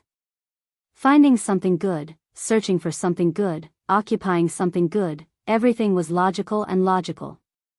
However, after searching for a while, he did not find anything. The giant fish was disappointed, but an idea came to his mind. How did he get that good thing? Wasn't it just swallowing the river water? He could just do it like a bull. Thus, he continued searching and swallowing the river water. Gradually, he turned the lunar river into a huge whirlpool.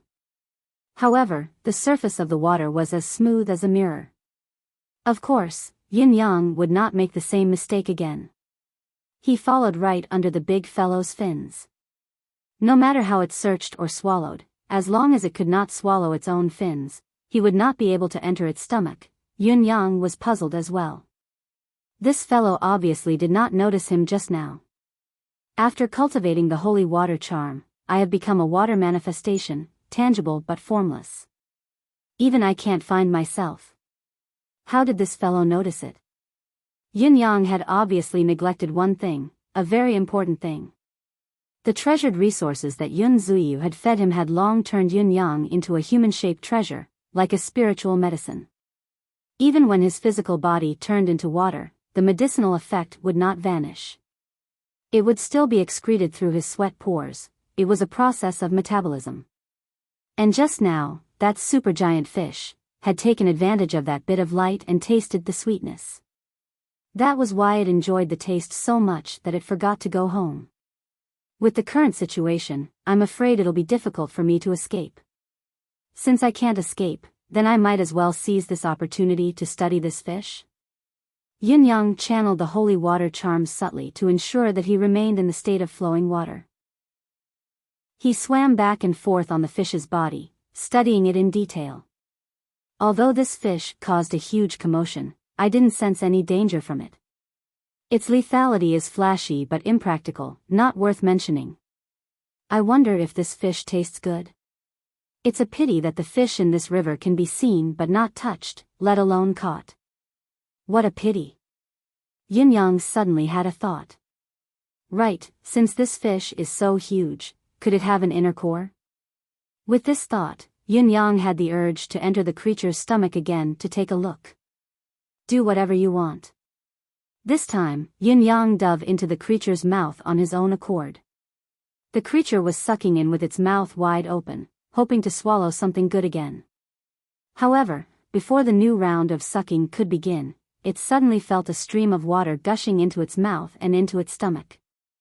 The big guy immediately opened his mouth, which could almost swallow a city gate, and was instantly stunned. What was going on? What was going on? Leaving aside the creature's confusion, Yin-yang had already entered the fish's stomach successfully. The lunar river fish that could not be touched in its physical form could be touched in its water form. Yin-yang carefully cultivated the holy water charm, searching for it along the way. Under his careful control, he did not have to worry about being spat out by the supergiant fish's instinctive reaction. But in this way, this big guy would be able to bask in more light, and it would only get more and more. The creature still did not understand what was going on, but it knew that something beneficial to it had been swallowed by it and that it would be safe in its stomach for a long time. Out of instinct and fear of its own kind snatching it away, it quickly curbed its movements and charged forward with all its might. It brought Yin-yang along as it sprinted forward. In terms of speed, however, it was more than 10 times faster than Yin-yang's first stage of holy water charm. However, this big guy would never have thought that the little guy in its stomach was up to no good at all. Yin-yang, who was swimming leisurely in the fish's stomach, suddenly felt a flash of light in front of him. Yin-yang, who was swimming leisurely in the fish's stomach, suddenly felt a flash of light in front of him. Naturally, he followed the light and continued to move forward slowly until he came to the light and took a closer look. Even with Yin-yang's composure, he could not help but exclaim in surprise. My goodness! Hanging in front of him was a bunch of gigantic grapes. It should be said that it was like a grape, but it was much bigger than a grape. There were about 40 to 50 grapes in front of him, each of them was round and colorless, crystal clear. Judging by their size, each of them was about the size of a watermelon, exuding an endless amount of spiritual qi that was extremely rich. While the unique spiritual qi in front of him made Yin-yang feel comfortable, it also gave him a strange feeling. I've never seen it before, but it feels very familiar, a strange feeling. It was only when Yin-yang saw the gleam of cold light that he finally understood, a thought emerging in his mind. This is the qi of moonlight. Yin-yang tried to form the water into the shape of a hand, grabbing one with both hands and pulling it down forcefully. With a soft tearing sound, Yin-yang had actually plucked one of them off. The gigantic fish that was strolling forward leisurely did not seem to notice anything amiss. It did not seem to feel any pain at all. Could it not feel any pain?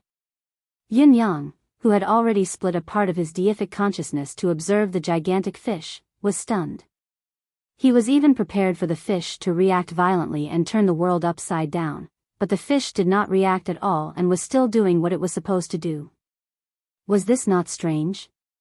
However, what happened next made Yin-yang even more confused and bewildered.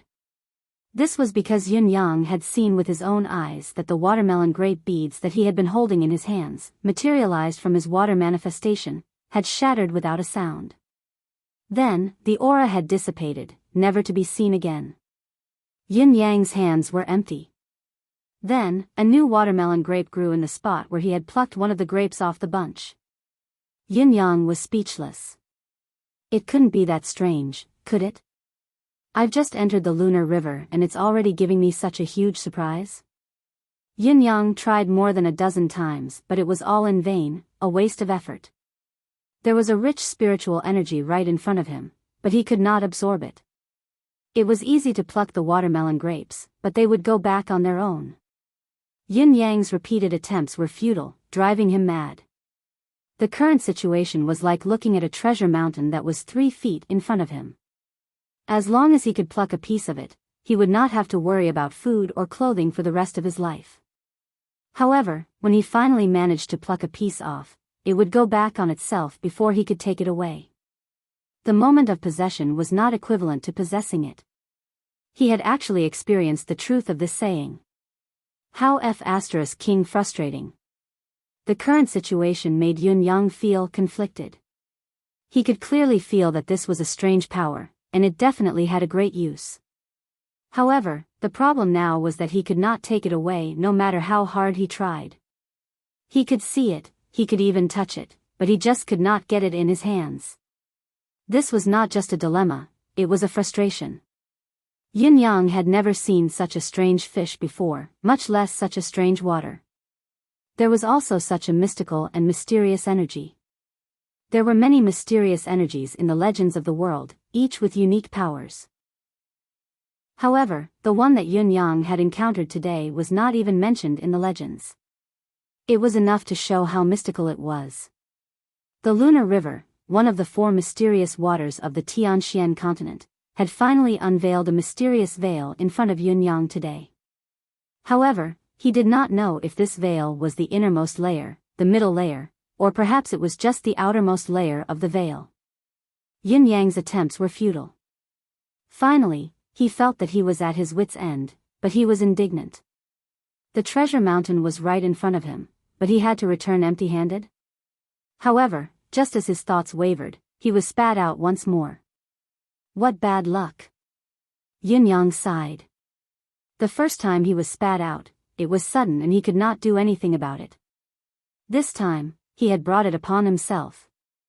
However, with the opportunity before him, Yin Yang was indignant. He turned into a stream of water and entered once more. This time, however, Yin Yang changed his host body slightly.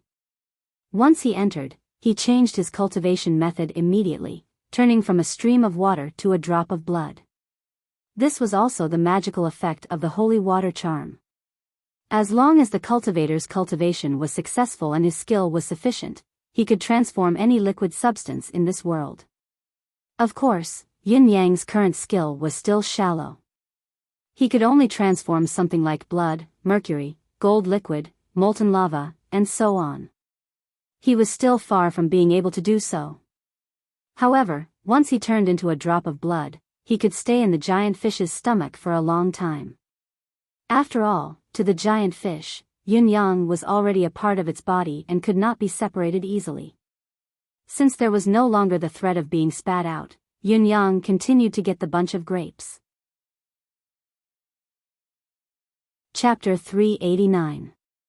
Yin Yang was certain at once that this was a treasure, a superb treasure. It was a pity that Yin Yang had worked hard for a whole day, but there was nothing to show for it, not to mention any benefits. It was midnight. Yin Yang stood by the shore helplessly, looking at the lunar river and could not help but sigh. This is obviously a massive treasure that's right in front of everyone's eyes. The struggle in Yin Yang's heart grew exponentially. The feeling of entering a treasure trove and returning empty-handed was like a weed growing in Yin Yang's heart that could not be erased. So what if it was? There was really nothing he could do. Yin Yang had used all his tricks throughout the day. Water attribute, no. Thunder attribute, no. Blood attribute, fire attribute, no. Wind and cloud attribute, no. Unique cultivation methods were all useless.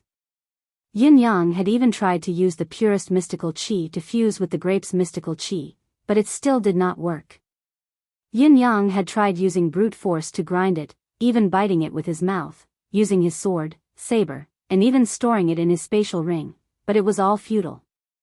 After confirming that he was helpless, Yin Yang had asked the Eclipse Panther to absorb it and Gigi to absorb it. If his pet beast could benefit from it, it would be the next best option, but it still did not work. In the end, Yun Yang had no choice but to use Emmy's ultimate trick. To Yun Yang, Emmy was the nemesis of all kinds of energy in this world.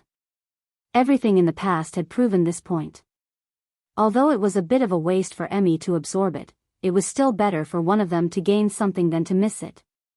However, Yun Yang was filled with confidence as he waited for Emmy's good news and the leftover benefits that had leaked out, only to receive an extremely depressing answer.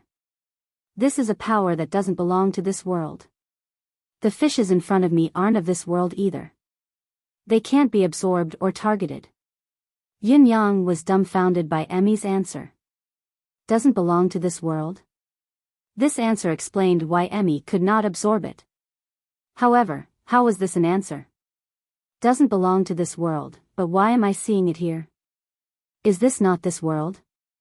When Yun Yang wanted to ask again, he realized that Emmy had stopped talking. He did not know that Emmy was feeling frustrated. Good stuff, really good stuff, but I can only look at it, but I can't eat it. What is this? Were all the things in this world so varied?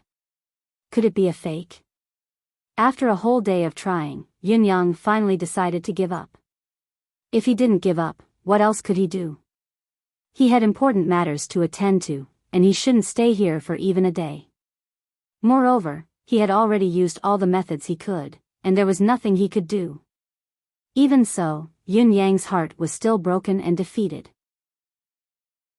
After all, ever since Yun Yang had gone through the calamity of the 9 Supremes, his journey had been smooth sailing. Today, however, he had to return in defeat in front of a river and a school of fish. How could he be depressed, conflicted, defeated, and broken down? In the time that followed, he cultivated the holy water incantation as he traveled. However, as it was difficult for him to concentrate, the results of his cultivation were the worst he had ever achieved. After 2 whole days, he had only managed to cultivate to the middle of the 2nd level of the holy water incantation with the help of the lunar river, which was a holy land for water cultivation. Of course, if it had been someone else, the progress would not have been considered slow. Not only was it not slow, it could be said that it was shockingly fast.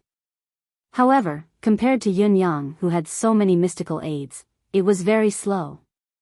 With Yun Yang's temperament and cultivation base, he should not have been so dispirited after a single setback.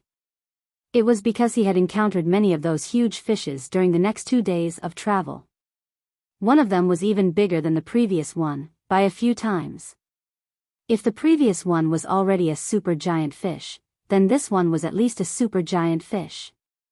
The core of this super fish was also a bunch of super big grapes, the biggest one among them reaching the size of 3 watermelons.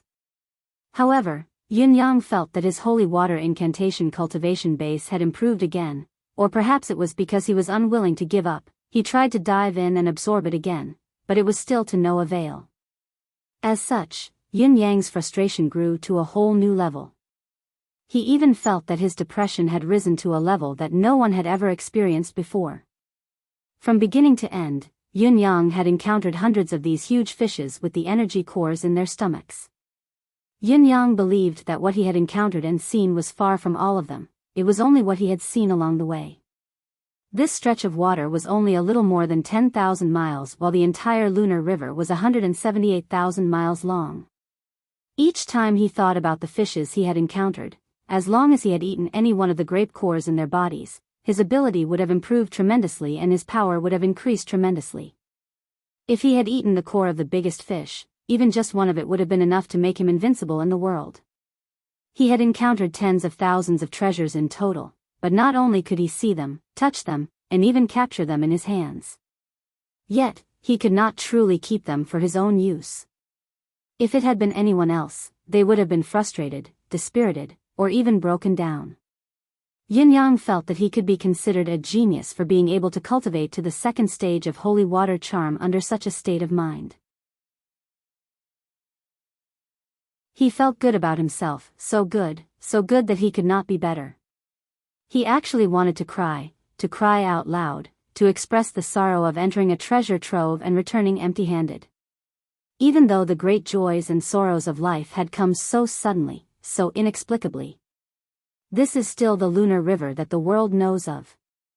Other than that, there are the more mysterious solar river, stellar sea, and lake of wind and cloud. I wonder what they look like. One day, I'll find out what's going on and what the other 3 lands of holy water look like. I'll bring my brother's wishes and see them one by one. The last time Yun Yang had said this, he had only wanted to look at the scenery.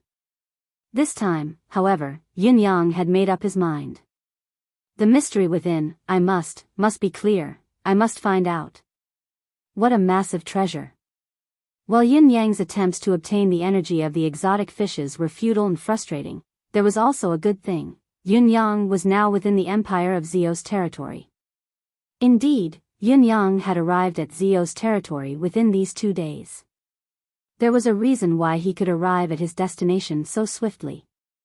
With Yun Yang's holy water charm cultivation base, his movement speed as a unit of water movement was far slower than that of wind or cloud. However, when Yun Yang had tried to obtain the exotic energy from the giant fishes, he would always look for them that were heading towards the empire of Zio. Yun Yang, who was residing in the belly of the giant fishes, was also gradually approaching the empire of Zio. Furthermore, the speed of the giant fishes was not only far faster than Yun Yang's water movement, it was no slower than Yun Yang's full speed in his wind manifestation. I've entered the empire of Zio's territory. In other words, I'm now less than 7,000 miles away from the empire of Zio's capital, Zilong City. Yun Yang confirmed the terrain beneath him and calculated, there's still less than 7,000 miles. Honestly, if he had a choice, Yun Yang really did not want to come out of the water and step onto land. There were so many giant fishes and so many cores. A great opportunity was right before his eyes. It was because of the holy water charm that he had encountered such mystical energy. It was obviously his opportunity, but why did he not get any of it in the end? Thinking about it, Yun Yang felt like he was about to break down again. Forget it. Since the beginning of time, no one has ever discovered the secret of the lunar river, let alone the fact that there are fishes in it. There aren't even any legends related to it. It won't be discovered in these few days. This opportunity is a secret that I've obtained alone. I should focus on what's in front of me. When the trip to Zio is over, I'll think about the follow-up to this matter. Yun Yang pondered for a moment and no longer hesitated. He turned into a breeze and advanced in the air. He really did not want to be agitated like this now. It was already too many times for him to go through it again and again. I'll come back in the future anyway. Yun Yang traveled leisurely in the air. After about 700 to 800 miles, he suddenly realized that there was a 3-story ship with bulging sails on the surface of the lunar river not far in front of him. It was moving swiftly on the surface of the water as if it was flying. Not only was the ship moving at an unusually fast speed, it was also more than 100 times larger than ordinary ships that traveled on the surface of the water. It was 1,000 feet wide and 3,000 feet long. Just the pitch-black, hundreds of feet long horn at the bow of the ship was like a monster galloping on the surface of the water. It was a pity that Yun Yang did not care about the gigantic ship at all.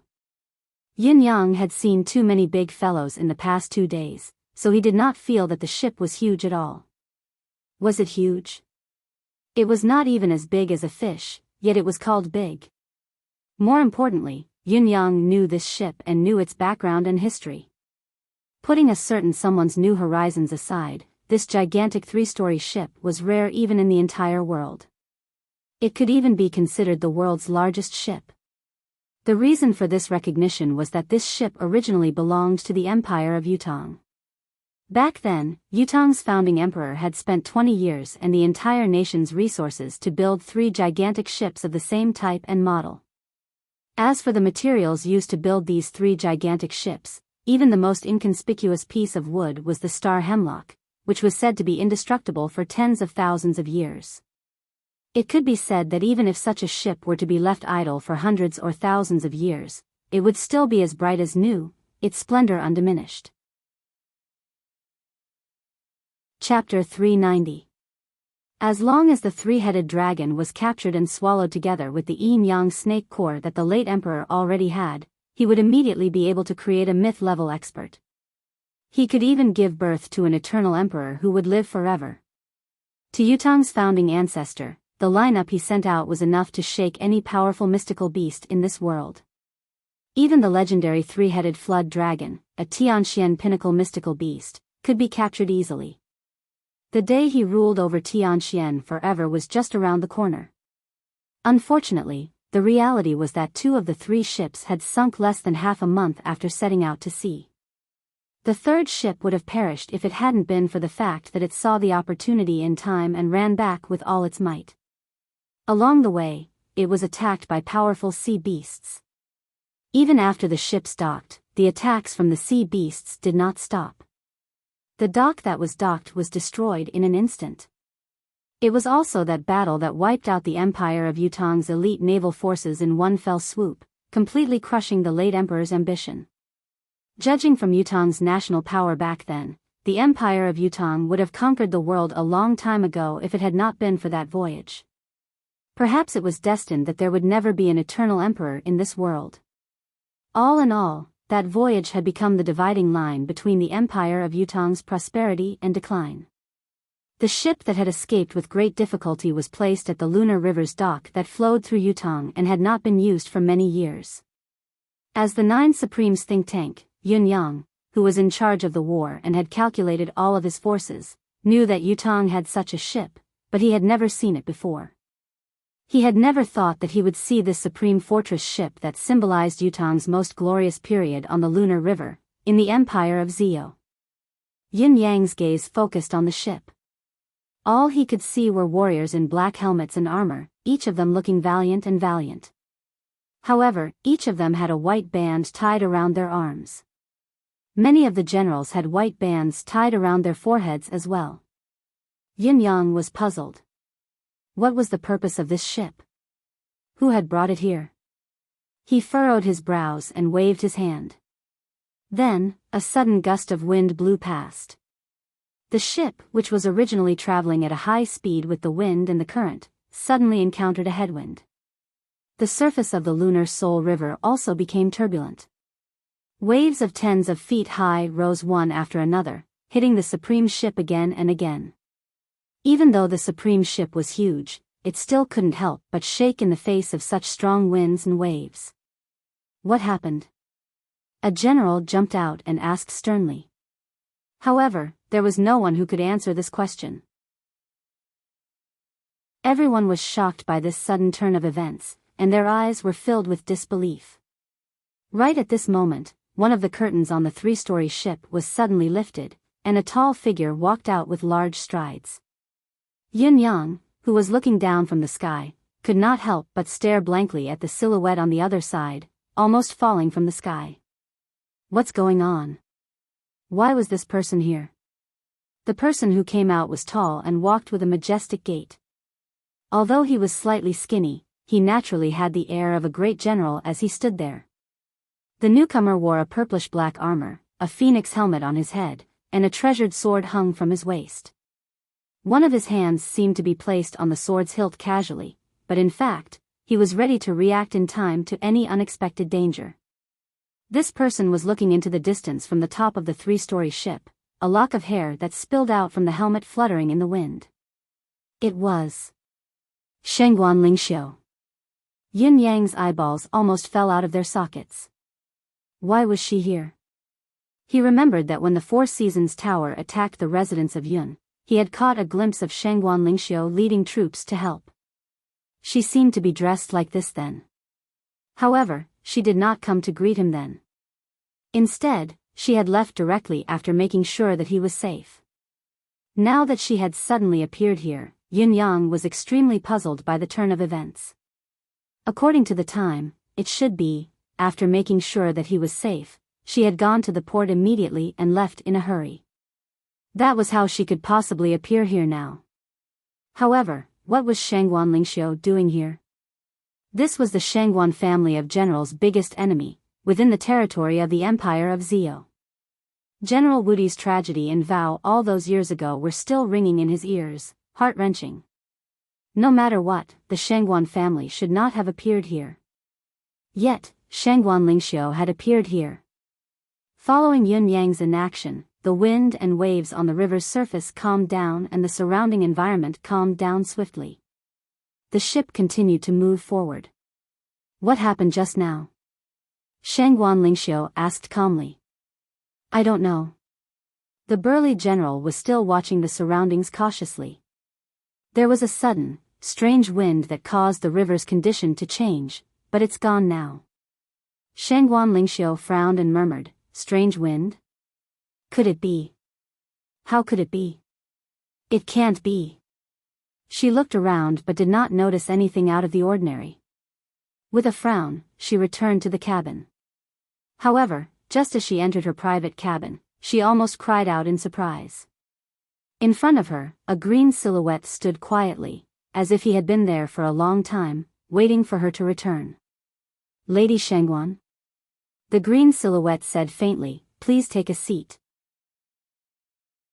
The other party did not budge, but a gust of wind blew as a chair at the corner of the cabin floated soundlessly into the air and floated in front of Shangguan Lingxiu. It landed steadily, not making a single sound throughout the entire process. It's Lord Supreme Wind?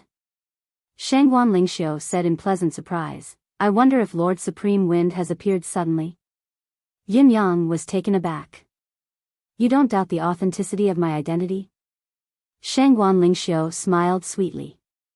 The daughter of a family of generals can naturally recognize Lord Supreme Wind's accent.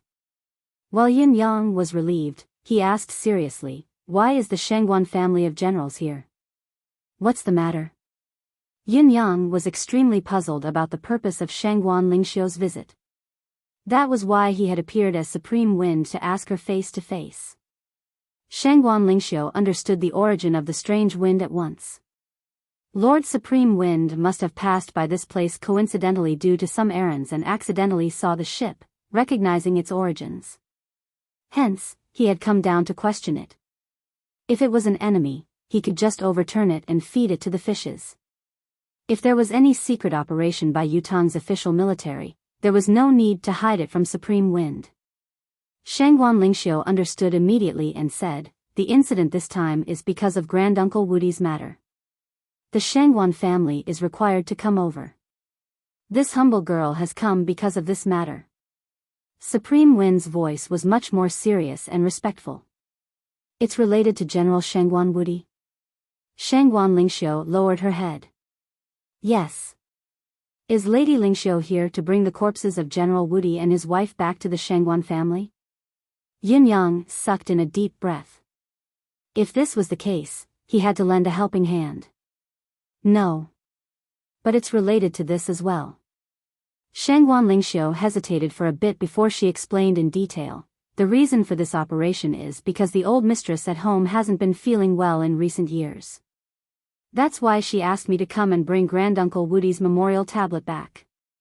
There have been some incidents in the Empire of Zio as well.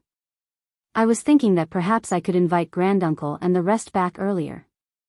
At this point, she sighed faintly. What are the specific incidents? Yin Yang asked, what has happened in the Empire of Zio? Shangguan Lingxiu gritted her teeth, a murderous glint in her eyes. Someone here has suddenly suggested to destroy Granduncle's remains. There are a few people in the Zio royal family who have the same intention. Only the Empire of Zio's emperor himself has objections and doesn't agree with it. After some negotiation, we came over. Shangguan Lingxiu's description of the incidents was vague. Yin Yang was confused, but he could still understand the general situation. The Empire of Zio wanted to destroy the Shangguan family of generals' ancestors' remains, and the Emperor of Zio had used this as a bargaining chip to force the Shangguan family of generals to compromise. The so-called negotiation was just an excuse. This was evident from the worry in Shangguan Lingxiu's eyes. Even though she had said it lightly and there was the buffer of negotiation between the two empires, the Shangguan family could not wait any longer. The Shangguan family of generals was at a complete disadvantage in the current situation. They were like lambs waiting to be slaughtered, no matter how much the other party demanded. What was more, if the Empire of Zio really destroyed the ancestors' remains, it would be the family's greatest regret. There would be no way to make up for it. Therefore, Shangguan Lingxiu had set off earlier. When the emperor heard about this, not only had he sent 10,000 troops to assist, he had even allocated this supreme warship to increase Shangguan Lingxiu's speed. If General Wudi can return, of course, we must welcome him back with the world's most invincible warship. These were His Majesty's exact words. Only then can he be worthy of Shangguan Wudi's hero. A hero in life and a hero in death. Where is Lord Supreme Wind heading to this time? Anticipation flashed in Shangguan Lingxiu's eyes. If they could receive Lord Supreme Wind's assistance this time, it would be an unexpectedly strong aid and they would definitely benefit greatly. Me? Yin Yang thought about it and said, I have something to do on this trip, but perhaps we can meet again in Zilong City. Shangguan Lingxiu's eyes shone brightly when she got the confirmation. Yes, this humble girl will keep my mouth shut. I will never reveal Lord Supreme Wind's whereabouts. Shangguan Lingxiu had never let her name down. She was exceptionally intelligent and had thought of keeping it a secret at once. Supreme Wind leaving the country was a major event. As the only surviving member of the 9 Supremes, his importance was even above that of Yutong's emperor, Yupeiza. If the Empire of Zio knew about it, they would definitely think of ways to deal with Supreme Wind. To Zio and the other 3 empires, even if they had to sacrifice their capital, it would be worth it as long as Supreme Wind could be killed. Chapter 391. Yin Yang did not stay for long. He left after exchanging a few words and understanding Shangguan Lingxiu's purpose of coming. To Yin Yang, there was nothing more important than confirming whether the assassin who had fallen in Zio was old Dugu. Even if the other side was related to the Shangguan family of generals and Shangguan Wudi, compared to a dead man, it was better to take care of the living first. Watching Yin Yang leave, Shangguan Lingxiu stood at the side of the ship, biting her plump lips as a strange feeling rose within her. This Lord Supreme Wind doesn't seem to have any contact with me previously, but why does he seem to be very familiar with me? Also, why do I feel that this Lord Supreme Wind is very familiar as well? Who was it that made me feel this sense of familiarity? Shangguan Lingxiu faced the wind, her hair fluttering as a thought rose within her. Although this Lord Supreme Wind has never shown his true face, he should be someone I know.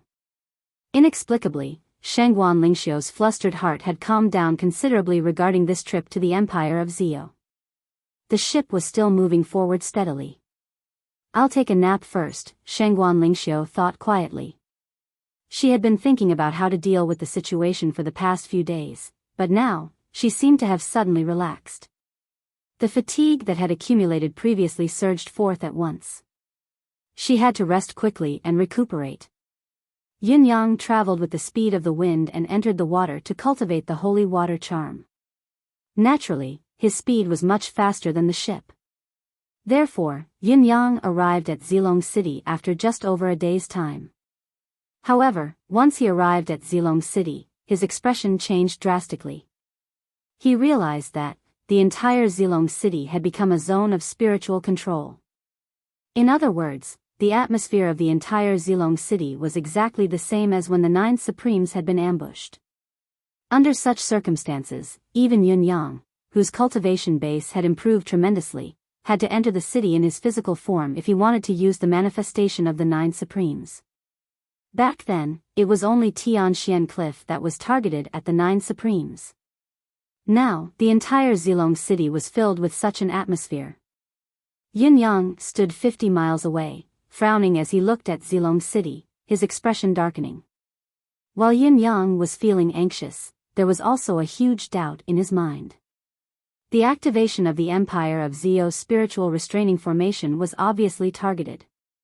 Once the formation was activated, no cultivator in the entire Zilong City would be able to absorb the spiritual qi of heaven and earth. In other words, as long as the formation was not withdrawn, all the martial artists within the Purple Dragon City's range would stop at their current level. Unless he fled far away and left Zilong City. However, Yin Yang had to enter Zilong City before he could confirm the assassin's identity.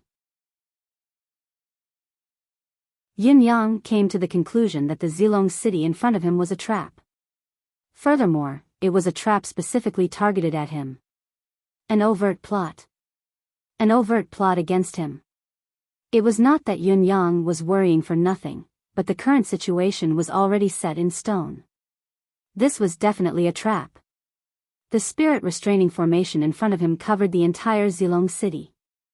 How big of a deal was this? And who was the one who created this formation? Controlling the entire Zilong city. This was a large-scale city with a population of more than 4 million.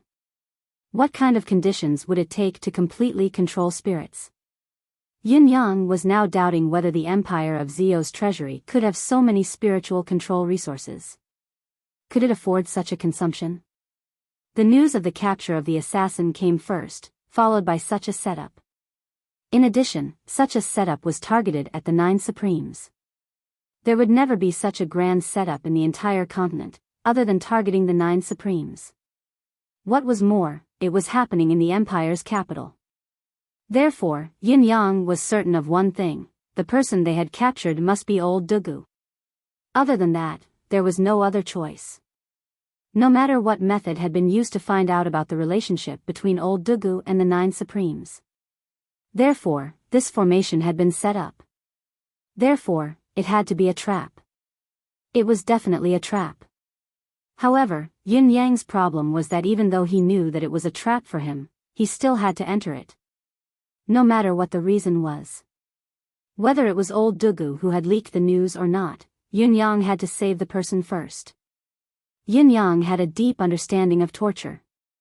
He firmly believed in one thing: if the torture had reached a certain point, the secret would not have been kept. The human body could not withstand such a punishment. Especially in a situation where one could not die even if they wanted to. Even if it was my father who leaked the news, I won't blame him at all. I'll save the old man and let him enjoy his old age in peace. Yin Yang's gaze was fiery. Because this is my family. Even if I have to sacrifice myself, I'll save my family. I won't have the slightest resentment. Since I've long decided to save him even if I have to sacrifice myself, what's the big deal if he leaks some news? If it wasn't him who leaked it, the Empire of Zio would have to pay a terrible price. I swear.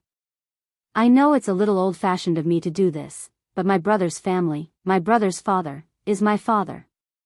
Yin Yang sucked in a soft breath. I'll do whatever it takes. The question now was, how was he going to get in? This was the first hurdle. In the past, Yin Yang had various cultivation methods to protect himself, so he could easily sneak in no matter how treacherous the environment was. Now, however, this wishful thinking was fated to fail. No matter which cultivation method of the 9 Supremes it was difficult to unleash it under the current spiritual restraining formation, let alone sneak in. On the contrary, if he were to forcefully use it, he would only expose his whereabouts. It would be useless and detrimental. The most basic requirement to enter the city gate was to have a travel permit. However, Yin Yang did not have the Empire of Zio's travel permit. If he were to enter Zilong City with his original appearance, even if he would not be surrounded by enemies like when the 9 Supremes sneaked in, he would still become a target and a focal point. What was Yin Yang, the son of a marquis of the Empire of Yutong, a famed popinjay, suddenly coming to Zilong City? Especially at such a critical juncture. Was it not thought-provoking, and thought-provoking? If someone were to connect the dots, they might even be able to come up with something. Just the fact that Yun Yang could escape unscathed from the 4 Seasons Tower's 4 Venerable Lords' encirclement and even save the target that the 4 Venerable Lords wanted to kill was already shocking enough. Furthermore, although few people knew of Yun Yang's cultivation base and it was not in the eyes of Mr. Nian, the 4 Venerable Lords, or Lei Dongtian, he was already a true Heaven Realm cultivator. He was a level higher than the 10th perfection realm of this world's cultivators, which was publicly acknowledged by the secular world of Tianxian continent. The Empire of Zio's officials should not only be surprised by the arrival of such a pinnacle expert in Zilong City, they should be horrified.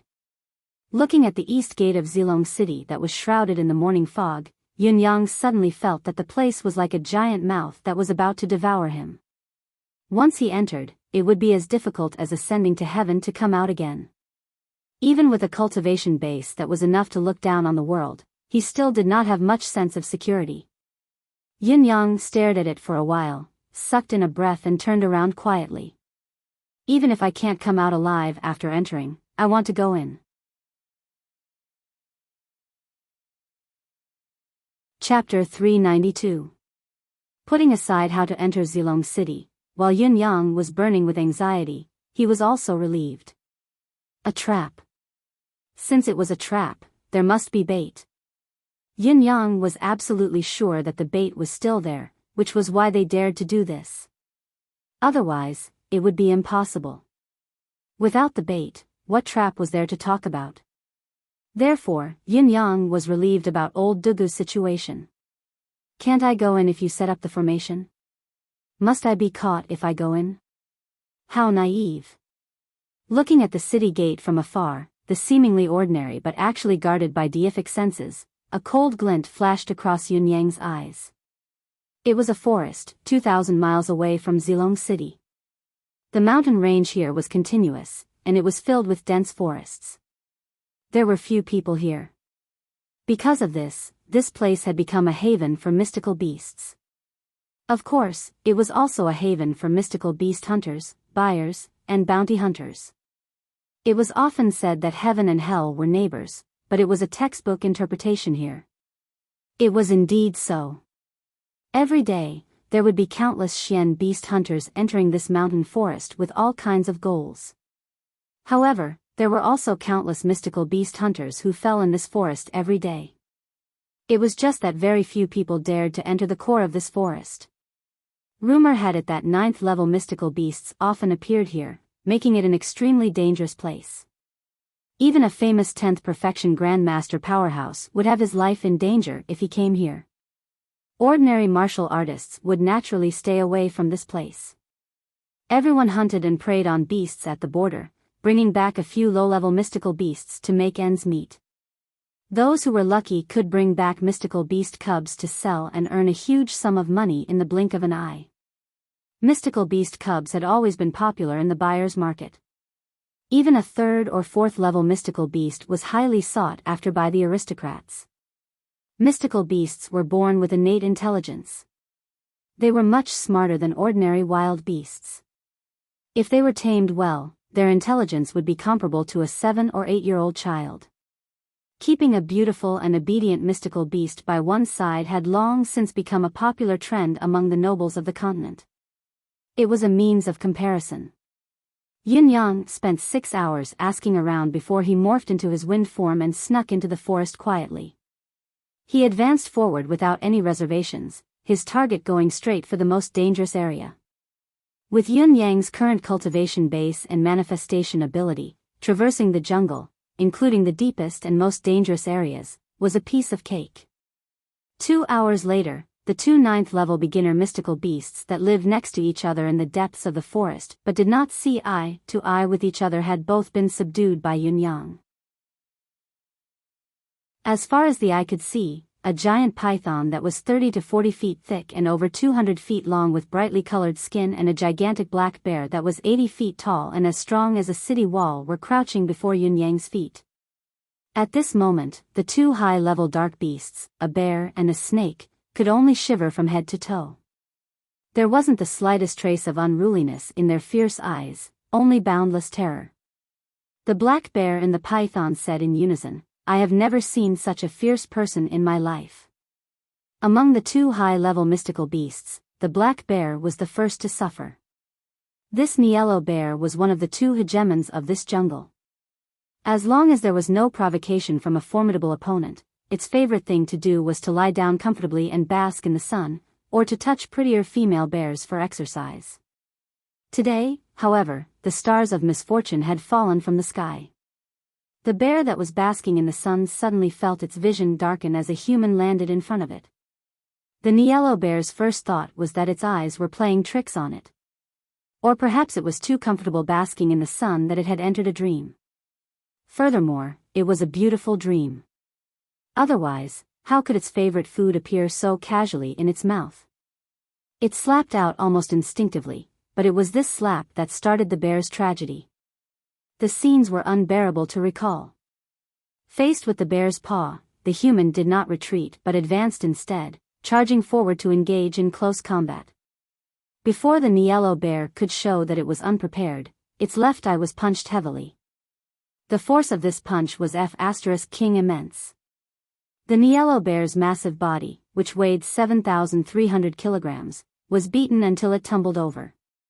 The bear was dumbfounded on the spot. Are you King human?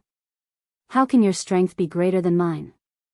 Could it be that this delicacy is not that easy to eat? The yellow bear was waiting for its counterattack, trying its best to get the delicacy in front of it, but it saw the human attack a second time, grabbing the black bear and giving it a good beating.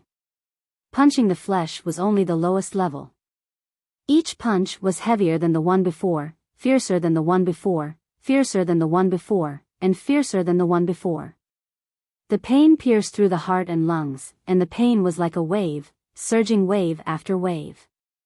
After a series of punches and kicks, the black bear was completely knocked out. In the end, it simply covered its head, stuck out its buttocks and braced itself, relying on its rough skin and thick flesh, hoping that it could withstand this vicious beating.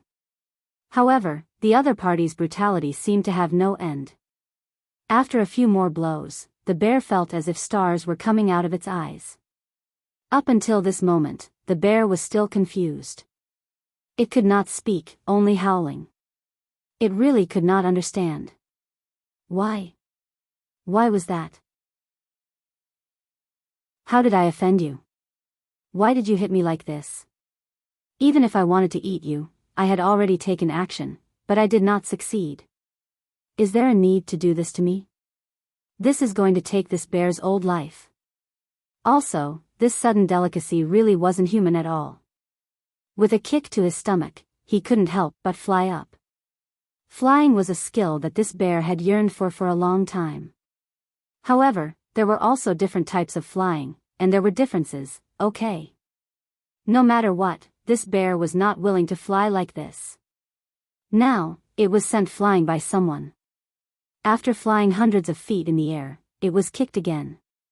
Its internal organs felt as if they had turned upside down, and for the first time in its life, it felt like vomiting. This happened again and again, 3, 4, 5, 6, 7, 8. After being kicked for 17 or 18 times, with a loud bang, the yellow bear finally felt its feet on the ground again. Yes, that was not right. It was the feeling of its body landing on the ground. That was not right. There should have been an impact when its body landed on the ground. There should have been the feeling of being shaken by the earth. Why did it only feel soft and comfortable? The bear opened its eyes and realized that there were more than 10 large pythons under its body. It was these 10 large pythons that acted as a buffer for it. Of course, these 10 large pythons were all finished. They were all crushed to death. However, the death of these 10 pythons was not the yellow bear's focus. The bear's first thought was, oh my God, I have been beaten all the way, and I have been beaten all the way to the territory of my nemesis. This is the end. Behind me is the violent delicacy, and in front of me is my nemesis Duansheng. After being beaten up, I have little strength left. There is no way to survive. Isn't this a dead end? Just as the bear had predicted, a hissing sound came from beside him. The only two top-notch mystical beasts, the Moor python, rushed out ferociously. The Moor python said, "Bear, you are courting death. How dare you come to my territory with such great fanfare? We have been living in harmony for so many years. It is not that I do not want to touch you. It is just that you can't beat me, and I can't beat you either.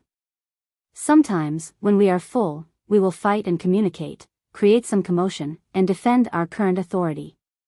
But today, did you not take your medicine? Did you forget to take your medicine? Did you take the wrong medicine? Or did you take fake medicine? Not only did you cause the forest to be filled with dust and smoke, you even barged into my house and sat on my many beloved concubines to death. This is intolerable. Who can tolerate this? Not even a snake. The moor python opened its huge mouth with a swoosh, ready to teach its nemesis an unforgettable lesson. If this bite were to land, with the bear's current physical condition, there was absolutely no room for him to dodge. He might even die in one bite. However, at the moment when the bear's life was in danger, the moor python's body suddenly stiffened. The tail of the moor python had been grabbed firmly. The moor python did not have time to think about what had happened. It suddenly felt itself rising up. It flew at a high speed, and then landed with a loud bang. The head of the moor python became the first landing point, and the landing target was impressively. The yellow bear opened its eyes wide, looking at the brutal delicacy with extreme horror.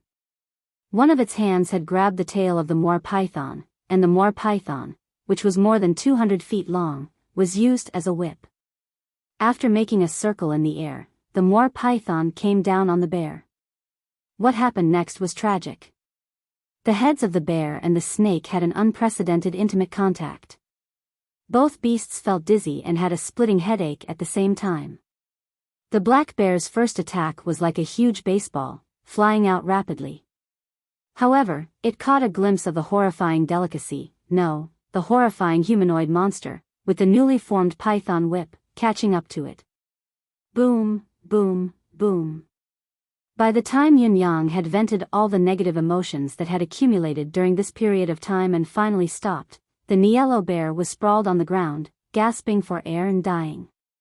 Its two huge eyes were filled with fear that had reached the breaking point, and it dared not move. As for the newly formed python whip, the moor python had long been thrown off its joints. Its condition was even worse than the bear's. It lay on the ground, gasping and coughing, spitting out mouthfuls of blood from time to time. What was worse was the dizziness. Even when it had returned to the ground, it could still feel the earth spinning rapidly. Spinning. Spinning again.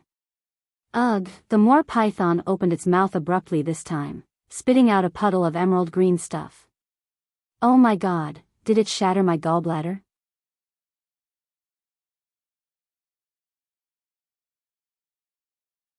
Its wet nose and adorable demeanor were sprawled on the ground, looking up at Yun-Yang. That's not bad. You have some awareness. Here's a reward for you. Yun-Yang was satisfied and extended his leg. The yellow bear ran over to receive its reward and stuck out its tongue to lick the devil's shoes clean. Roll. Schwa. Jump. Schwa. Jump with one leg. Puff. Yun-Yang was delighted. Not bad at all. You can stand aside now. I'll give you your reward later. The yellow bear felt as if it had been pardoned. It scurried to Yun-Yang's left and lay down in an exceptionally obedient and adorable position. Yun-Yang lifted his leg and the yellow bear crawled over cleverly, letting the devil's leg rest on its head so that the devil could feel more comfortable. As for the dignity of the mystical beast king, what was that? The yellow bear expressed that it was not important at all compared to the fear of being dominated by the devil. It was insignificant. If one's life was about to be forfeited, why would one care about dignity? As long as this bear could live, even if it had to eat sh*t, it could be considered, and it would gladly endure. Yun-Yang hummed in satisfaction at the bear's attitude, making the yellow bear feel intoxicated. Yun-Yang turned to look at the moor python and frowned. Why are you still so big? Do you want me to continue looking up at you? The moor python was so frightened that its gallbladder had shattered. It looked at Yun-Yang with pleading eyes, its head the size of a house smashing the ground desperately. After so many years of life, it knew that humans needed to kowtow when they begged for mercy. It was kowtowing now. Thump, thump, thump, hiss, hiss, hiss. The moor python desperately released its mental energy to explain. The snake was scared to death. The look in its eyes was too ferocious. Are you saying that you can shrink as well? It's just that all the joints in your body have been dislocated by me? That's why you can't shrink? Are you lying to me? How could there be such a restriction? Yun-Yang tilted his head, his eyes filled with doubt. The moor python nodded its head desperately. There was no longer any viciousness or malice in its initially ferocious and indifferent eyes. Instead, they were filled with sincerity, pity, fear, and despair. If that's the case, it'll be easy. Yin-yang flew up. Boom! He kicked the moor python's body. Behind him, the 3-foot-tall miniature bear shuddered subconsciously.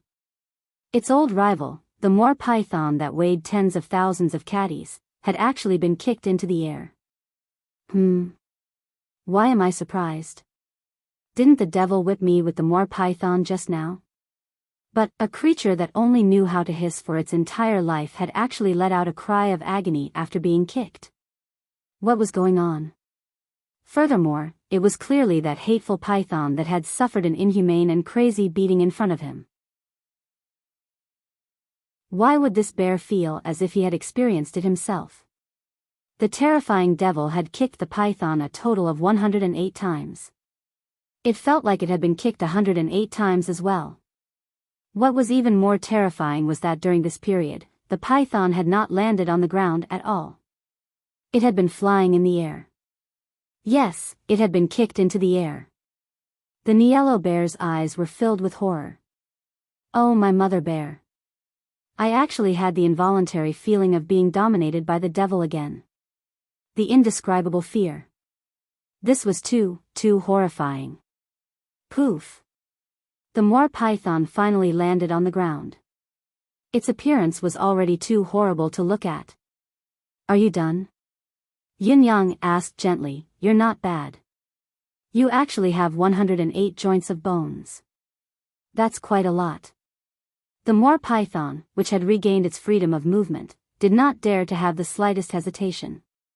With a whoosh, its entire body coiled into a huge snake formation. Then, with all its strength, a layer of misty green light encircled its body. The huge snake formation immediately shrank at a speed that was visible to the naked eye. Slowly, its body had shrunk into a small, ordinary python that was only a few feet long. It then released the snake formation and laid its entire body flat on the ground. It lifted its snake head in a flattering manner and looked up at a certain someone. Hiss, hiss, hiss. Yin-yang nodded. Not bad, not bad. However, legend has it that when the moor python has grown to 108 joints, there will be a luminous pearl in each joint? Are they all priceless treasures? The moor python's entire body was stiff. It looked at the devil in front of it in horror. It trembled all over and let out a sorrowful hiss from its mouth. The snake head that had shrunk to the size of a fist pounded on the ground desperately. Spare me. I like luminous pearls. Yin-yang said, but I prefer obedient ones. The moor python and the yellow bear cried out anxiously at the same time, trying their best to show that they were obedient, that they were the most obedient. I need to see evidence of obedience. Yin-yang smiled in satisfaction. For example, can the both of you be a little smaller? The moor python and the yellow bear revealed a look of desperation at the same time.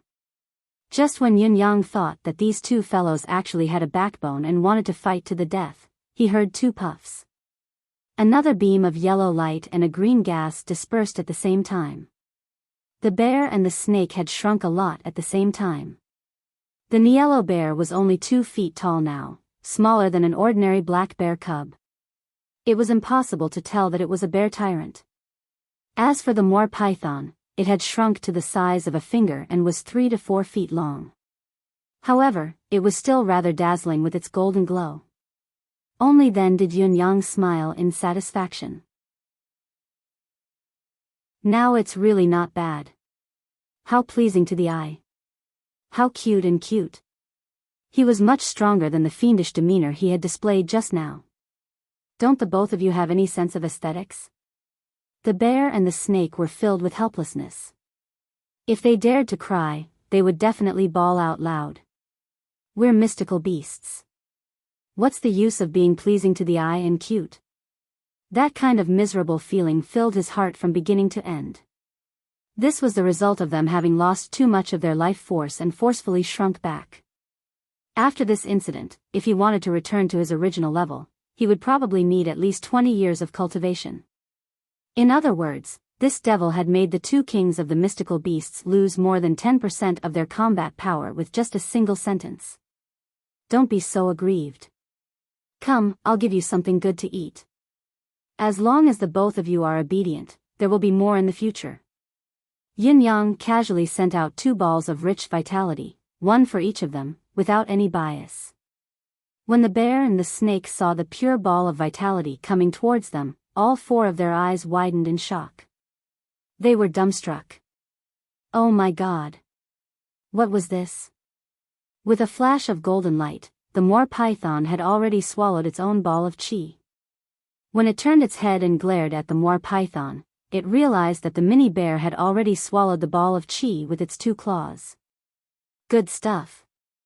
It was really good stuff. It was just a ball of vitality, but it had already made up for all the losses just now, including the loss of being beaten, the loss of being forced to transform, the loss of internal organs, the loss of scales. All of it had been made up for, and there was even some left over. At once, the way the bear and the snake looked at Yun Yang was completely different. A pair of snake's eyes and a pair of bear's eyes were glowing with a fervent light.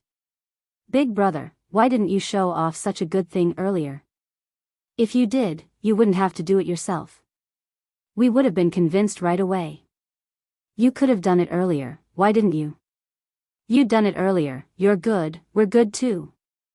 It's a pity that we got beaten up.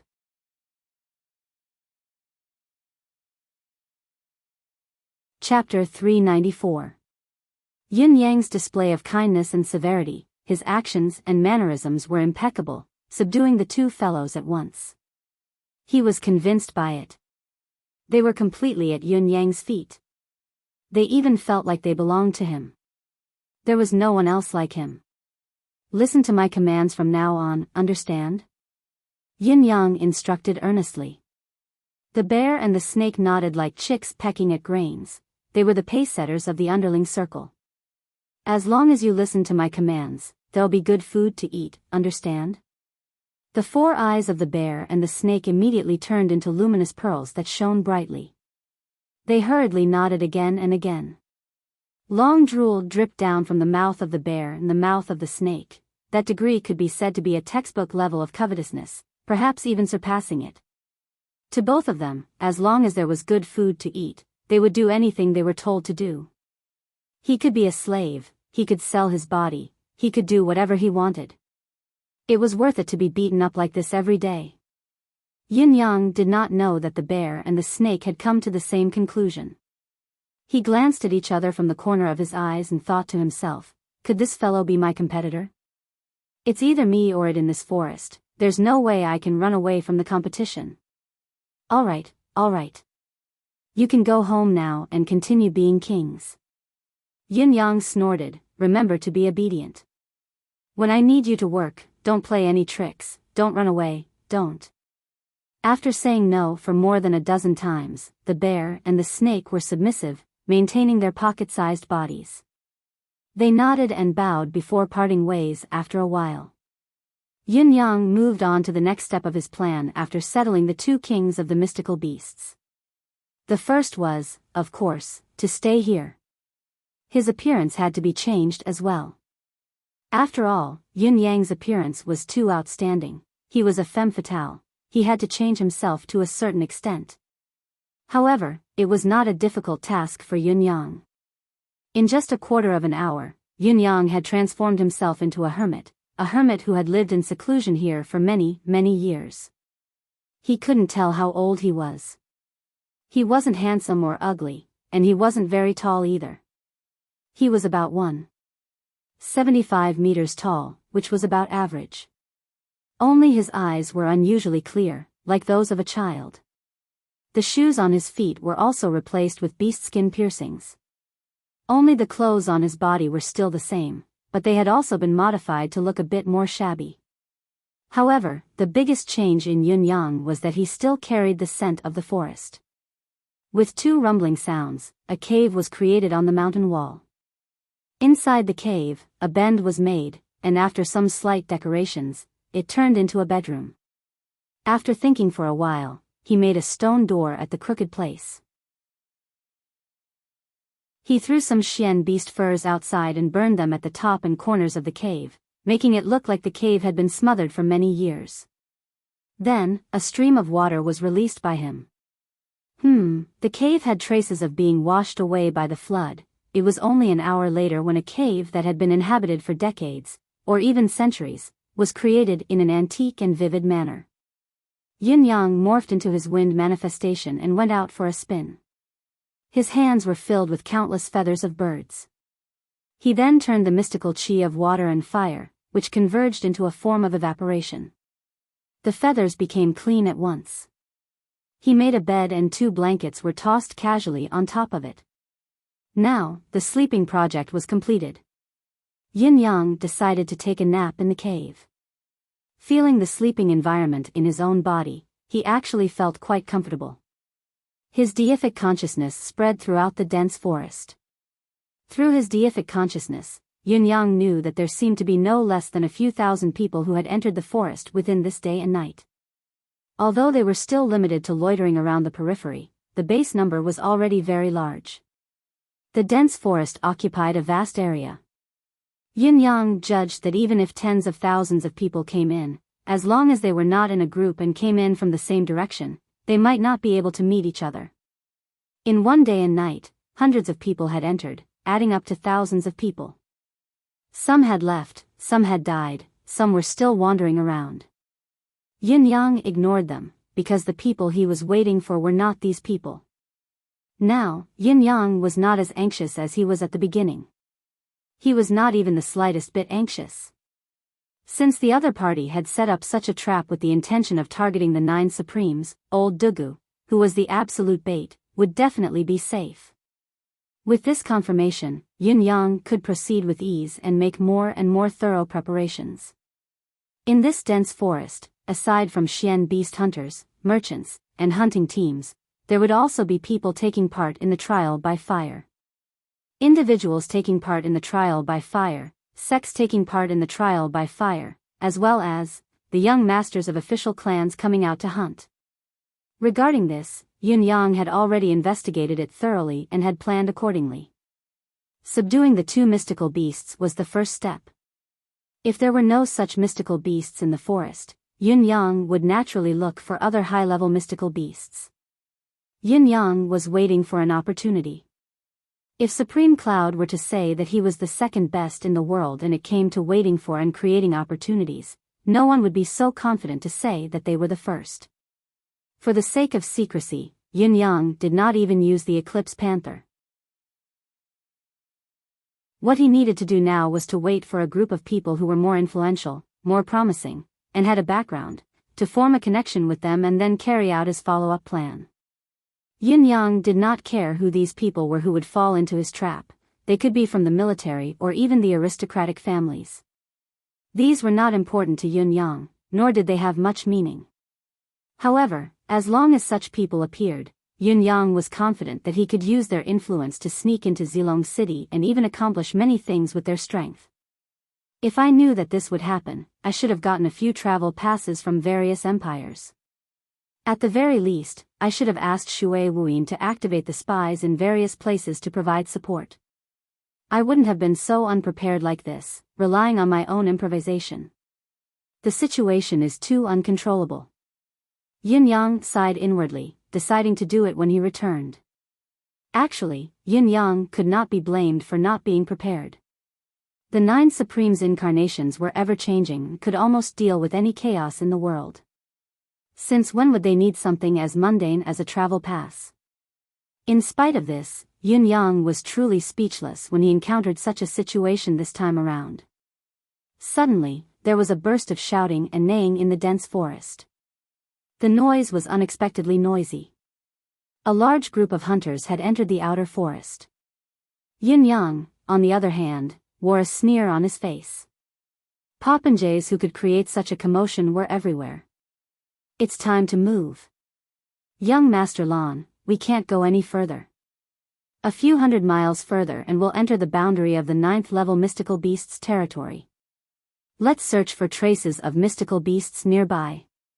A man in black said respectfully. Shut up. Another youth's expression darkened. Whether we go forward or not, it's not up to you to decide. Young Master Lon has his own plans. We'll just listen. The one who spoke was obviously a bootlicker.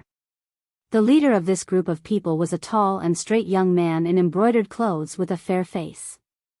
This young man had a natural arrogant look on his face. He had a slight smile on his face and appeared very calm. After a while, the chattering voices of a woman could be heard. The environment and scenery of this place is not bad, but the road is a little hard to walk. Sister Bai is right. There are so many people in charge of clearing the way, but my cloak is still torn. They're all just people who are here to make up the numbers. The quality of today's harvest is average. A girl in blue said faintly, but the overall number is not small. Why don't we call it a day and go back? The girl in blue looked indifferent, but her words seemed to have an ulterior motive. Another girl heard her and said, how can we stop here? We still haven't seen the cloud smoky squirrel that Sister Z wants. If we go back now, we don't know when we'll be able to come out again. Now that the situation is so tense, it's not easy for us to come out. As soon as the young girl said this, the expressions of the young men around her all changed. Due to their pride as men, they could not say the words that they wanted to go back. After all, they were in front of the girl they liked. How could they admit defeat? That was something that most young men in puberty would never do. The embroidered-clothed youth smiled and said, it's still early now, and we've only been out for 3 days. I'm sure everyone is unwilling to call it quits just like that. Moreover, our team has more than 200 people, and there's no lack of experts among us. We've come with such great fanfare, but in the end, we've only caught a few third-grade Xian beasts. Wouldn't we be laughed at to death by others? Another youth laughed and said, young Master Lan's words are reasonable. Last time, those bastards brought back a few 5th-grade mystical beasts and almost bragged about it to the heavens. If we go back like this, it'll really be a little degrading.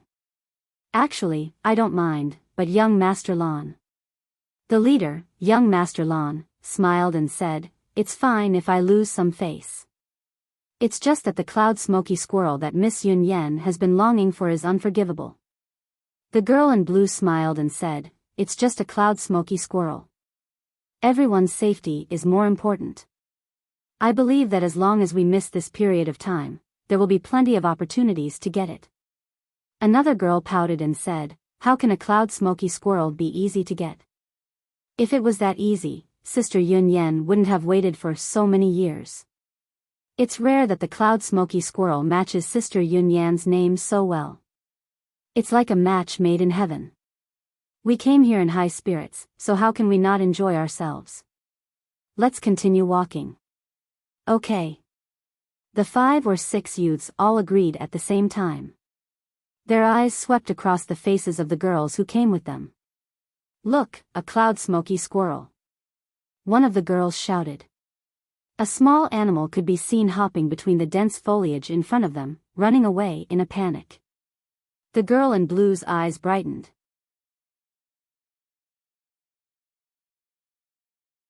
Chapter 395. Go after it. The girls were about to rush out. Wait. Young Master Lan stopped them and said, if we find it, we won't be afraid of it escaping. However, it's better to be more cautious in this dangerous area. The girl in blue smiled reservedly, but her eyes flashed with displeasure.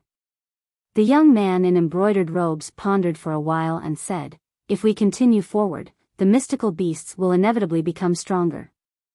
Everyone, pay attention to our surroundings. Elder Hu, Elder Song, you guys who are skilled in mystical cultivation should pay close attention. The few elders spoke in unison, we dare not be called that by young Master Lan. We dare not to do our best. The young man in embroidered robes smiled and said, for the sake of safety, everyone should form a defensive circle. The girls will command in the center, while the rest of us will each look in one direction. This way, even if something happens, we will still have room to react. This young man in embroidered robes seemed to know how to do things. Especially when he said that the girls would command in the center, it made the 5 girls smile. The so-called command was fake, the real thing was to protect everyone. But this sentence was a step ahead to protect the self-esteem of those girls. It was really a painstaking effort. There are not many people here anymore, there are almost no traces of people walking by. The group of people whispered as they walked. That cloud squirrel seems to have gone that way, it jumped just now, so fast. But it's so cute, no wonder Sister Yun Yen likes it. Above their heads, the fluttering of startled birds could be heard from time to time. As they chased after the so-called cloud squirrel, they unknowingly went deeper and deeper into the forest, but there was no movement in their surroundings. It was calm and peaceful, so they did not pay much attention to it. Finally, swoosh, swoosh, a strange sound suddenly rang out. Everyone didn't dare to be negligent, and they all crouched down to conceal their figures. Only then did they look over warily, only to see a few Xian beasts, like a gust of wind, disappear into the dense forest in front of them with a schwa sound. Gale wolves. That's a 6th-level mystical beast, gale wolves. Elder Hu's expression was relaxed as he said, "Young masters and young ladies, you don't have to worry. Although the gale wolves habitually move in groups, they definitely won't pose a threat to us. On the other hand, if we're lucky enough to find the location of their nest, we might even be able to bring back a few dozen gale wolf pups. Young Master Lan will be rich." Young Master Lan smiled reservedly and said, "Yes, a 6th-tier mystical beast's cub can indeed make a fortune. However, how can I be the only one to make a fortune? Everyone here should have a share." Everyone present, including the girls, were obviously frequent hunters in this area. At this moment, there was no fear on their faces. Whooshing sounds continued to ring out in front. When everyone looked in the direction of the sounds, they saw packs of gale wolves fleeing in panic.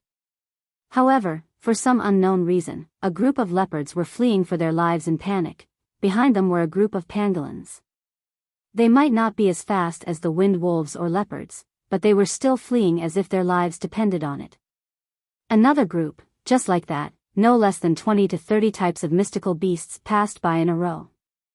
All of them were fleeing in groups, as if they were avoiding some kind of terrorist attack. We've seen quite a number of mystical beasts today. It's a pity that they're fleeing too quickly. This forest is extremely vast. Once we miss them, it'll be difficult to attack. A youth said regretfully. That's right, that's right. I've been counting along the way. There have been 28 to 29 mystical beast hordes. How could there be such a commotion? Another youth shook his head, showing off his extraordinary memory that far surpassed that of his peers. In the crowd, Elder Song's expression suddenly changed when he heard this. He seemed to have thought of something and his expression instantly changed. Young Master Lan.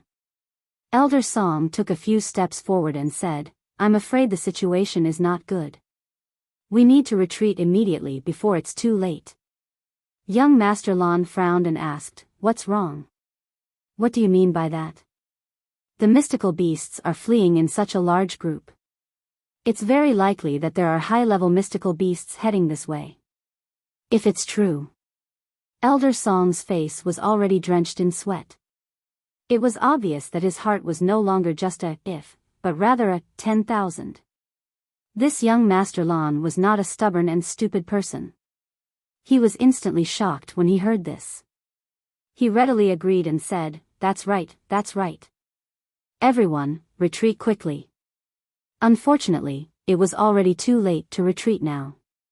Actually, it was already too late. They were originally targeting the target. Their movements were also the signal for the start of the operation. At this moment, they were just pulling the curtain to the end to make it more realistic. The entire dark forest was suddenly filled with rustling sounds. The rustling sounds came from all directions, and it seemed to encompass the entire world. At the same time as the rustling sound was heard, a faint stench of blood could be smelled. It's a group of snakes. A large group of snakes. Elder Song's expression changed. It's too late to retreat now. Quickly clear an empty space and build a defensive line to deal with the incoming danger.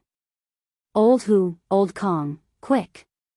As he spoke, he was the first to unsheath his sword and cut a large tree in half. Following that, he kicked the broken tree far away. A few experts moved upon hearing the news. Together with the 200 guards, they moved. Swoosh, swoosh, swoosh, in the blink of an eye, the hundreds of trees around them had been cleared away. Even the weeds on the ground were pulled up and piled up around them. Following that, layers of realgar, sulfur, and other repellent drugs were densely laid out in more than 10 layers. The haystacks were even doused with kerosene. In the middle of all this was an empty space of several hundred feet. The people had already lit up the matches in their hands. Their faces were filled with nervousness. Once they realized that something was wrong, they would ignite the fire without hesitation.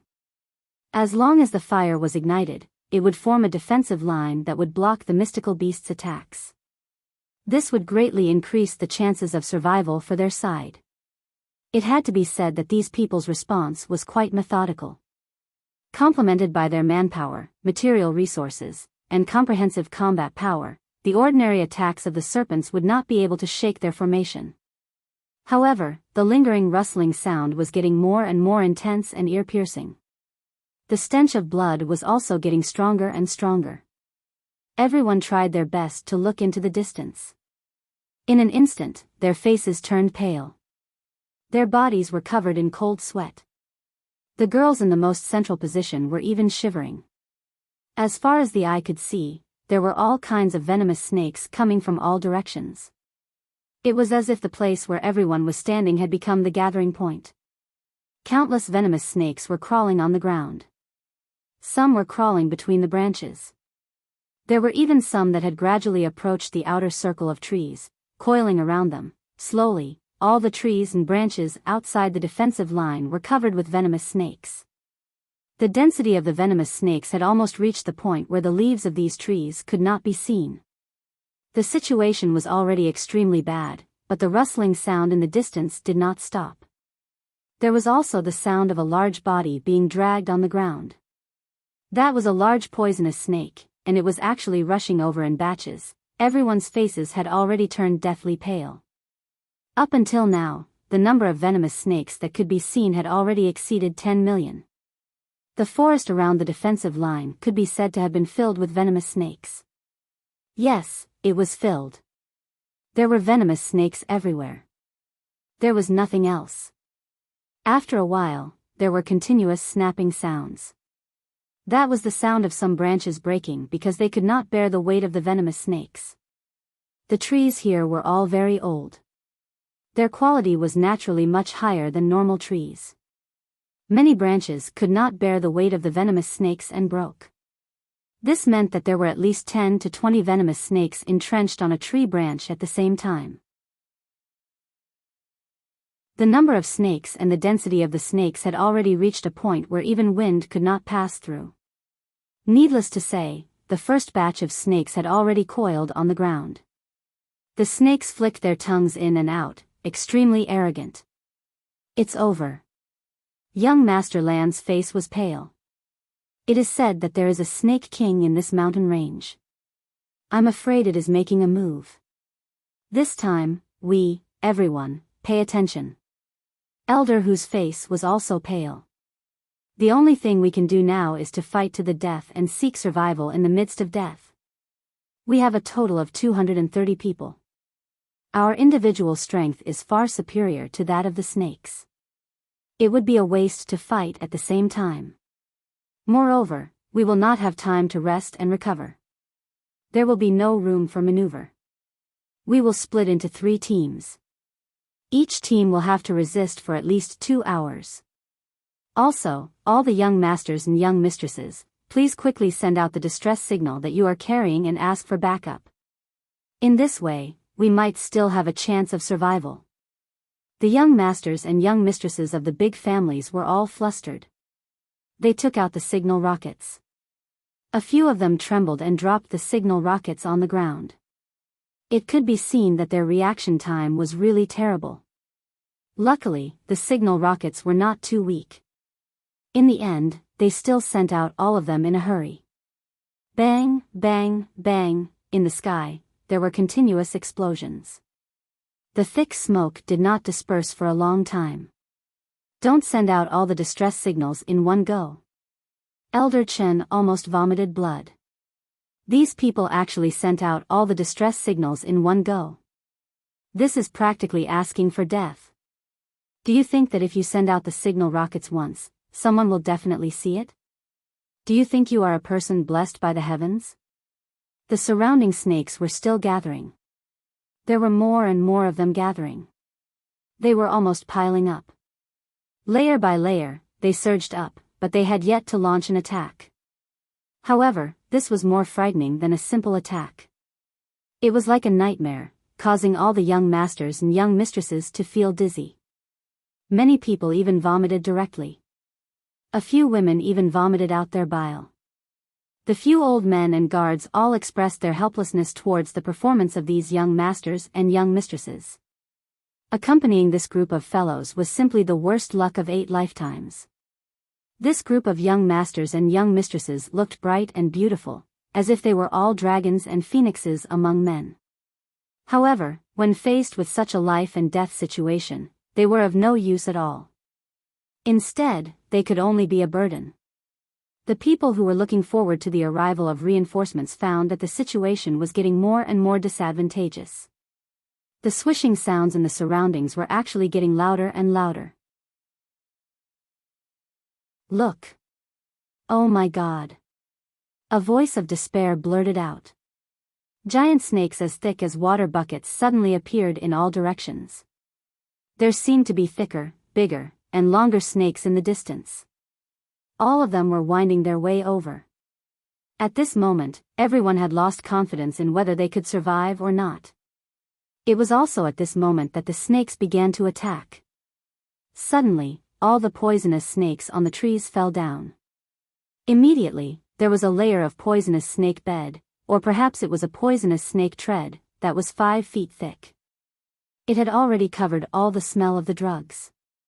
Then, the super fierce lineup of tens of millions of vipers surged over from all directions as if they were toppling mountains and overturning seas. You're tuning in to the Romantic Tales YouTube channel.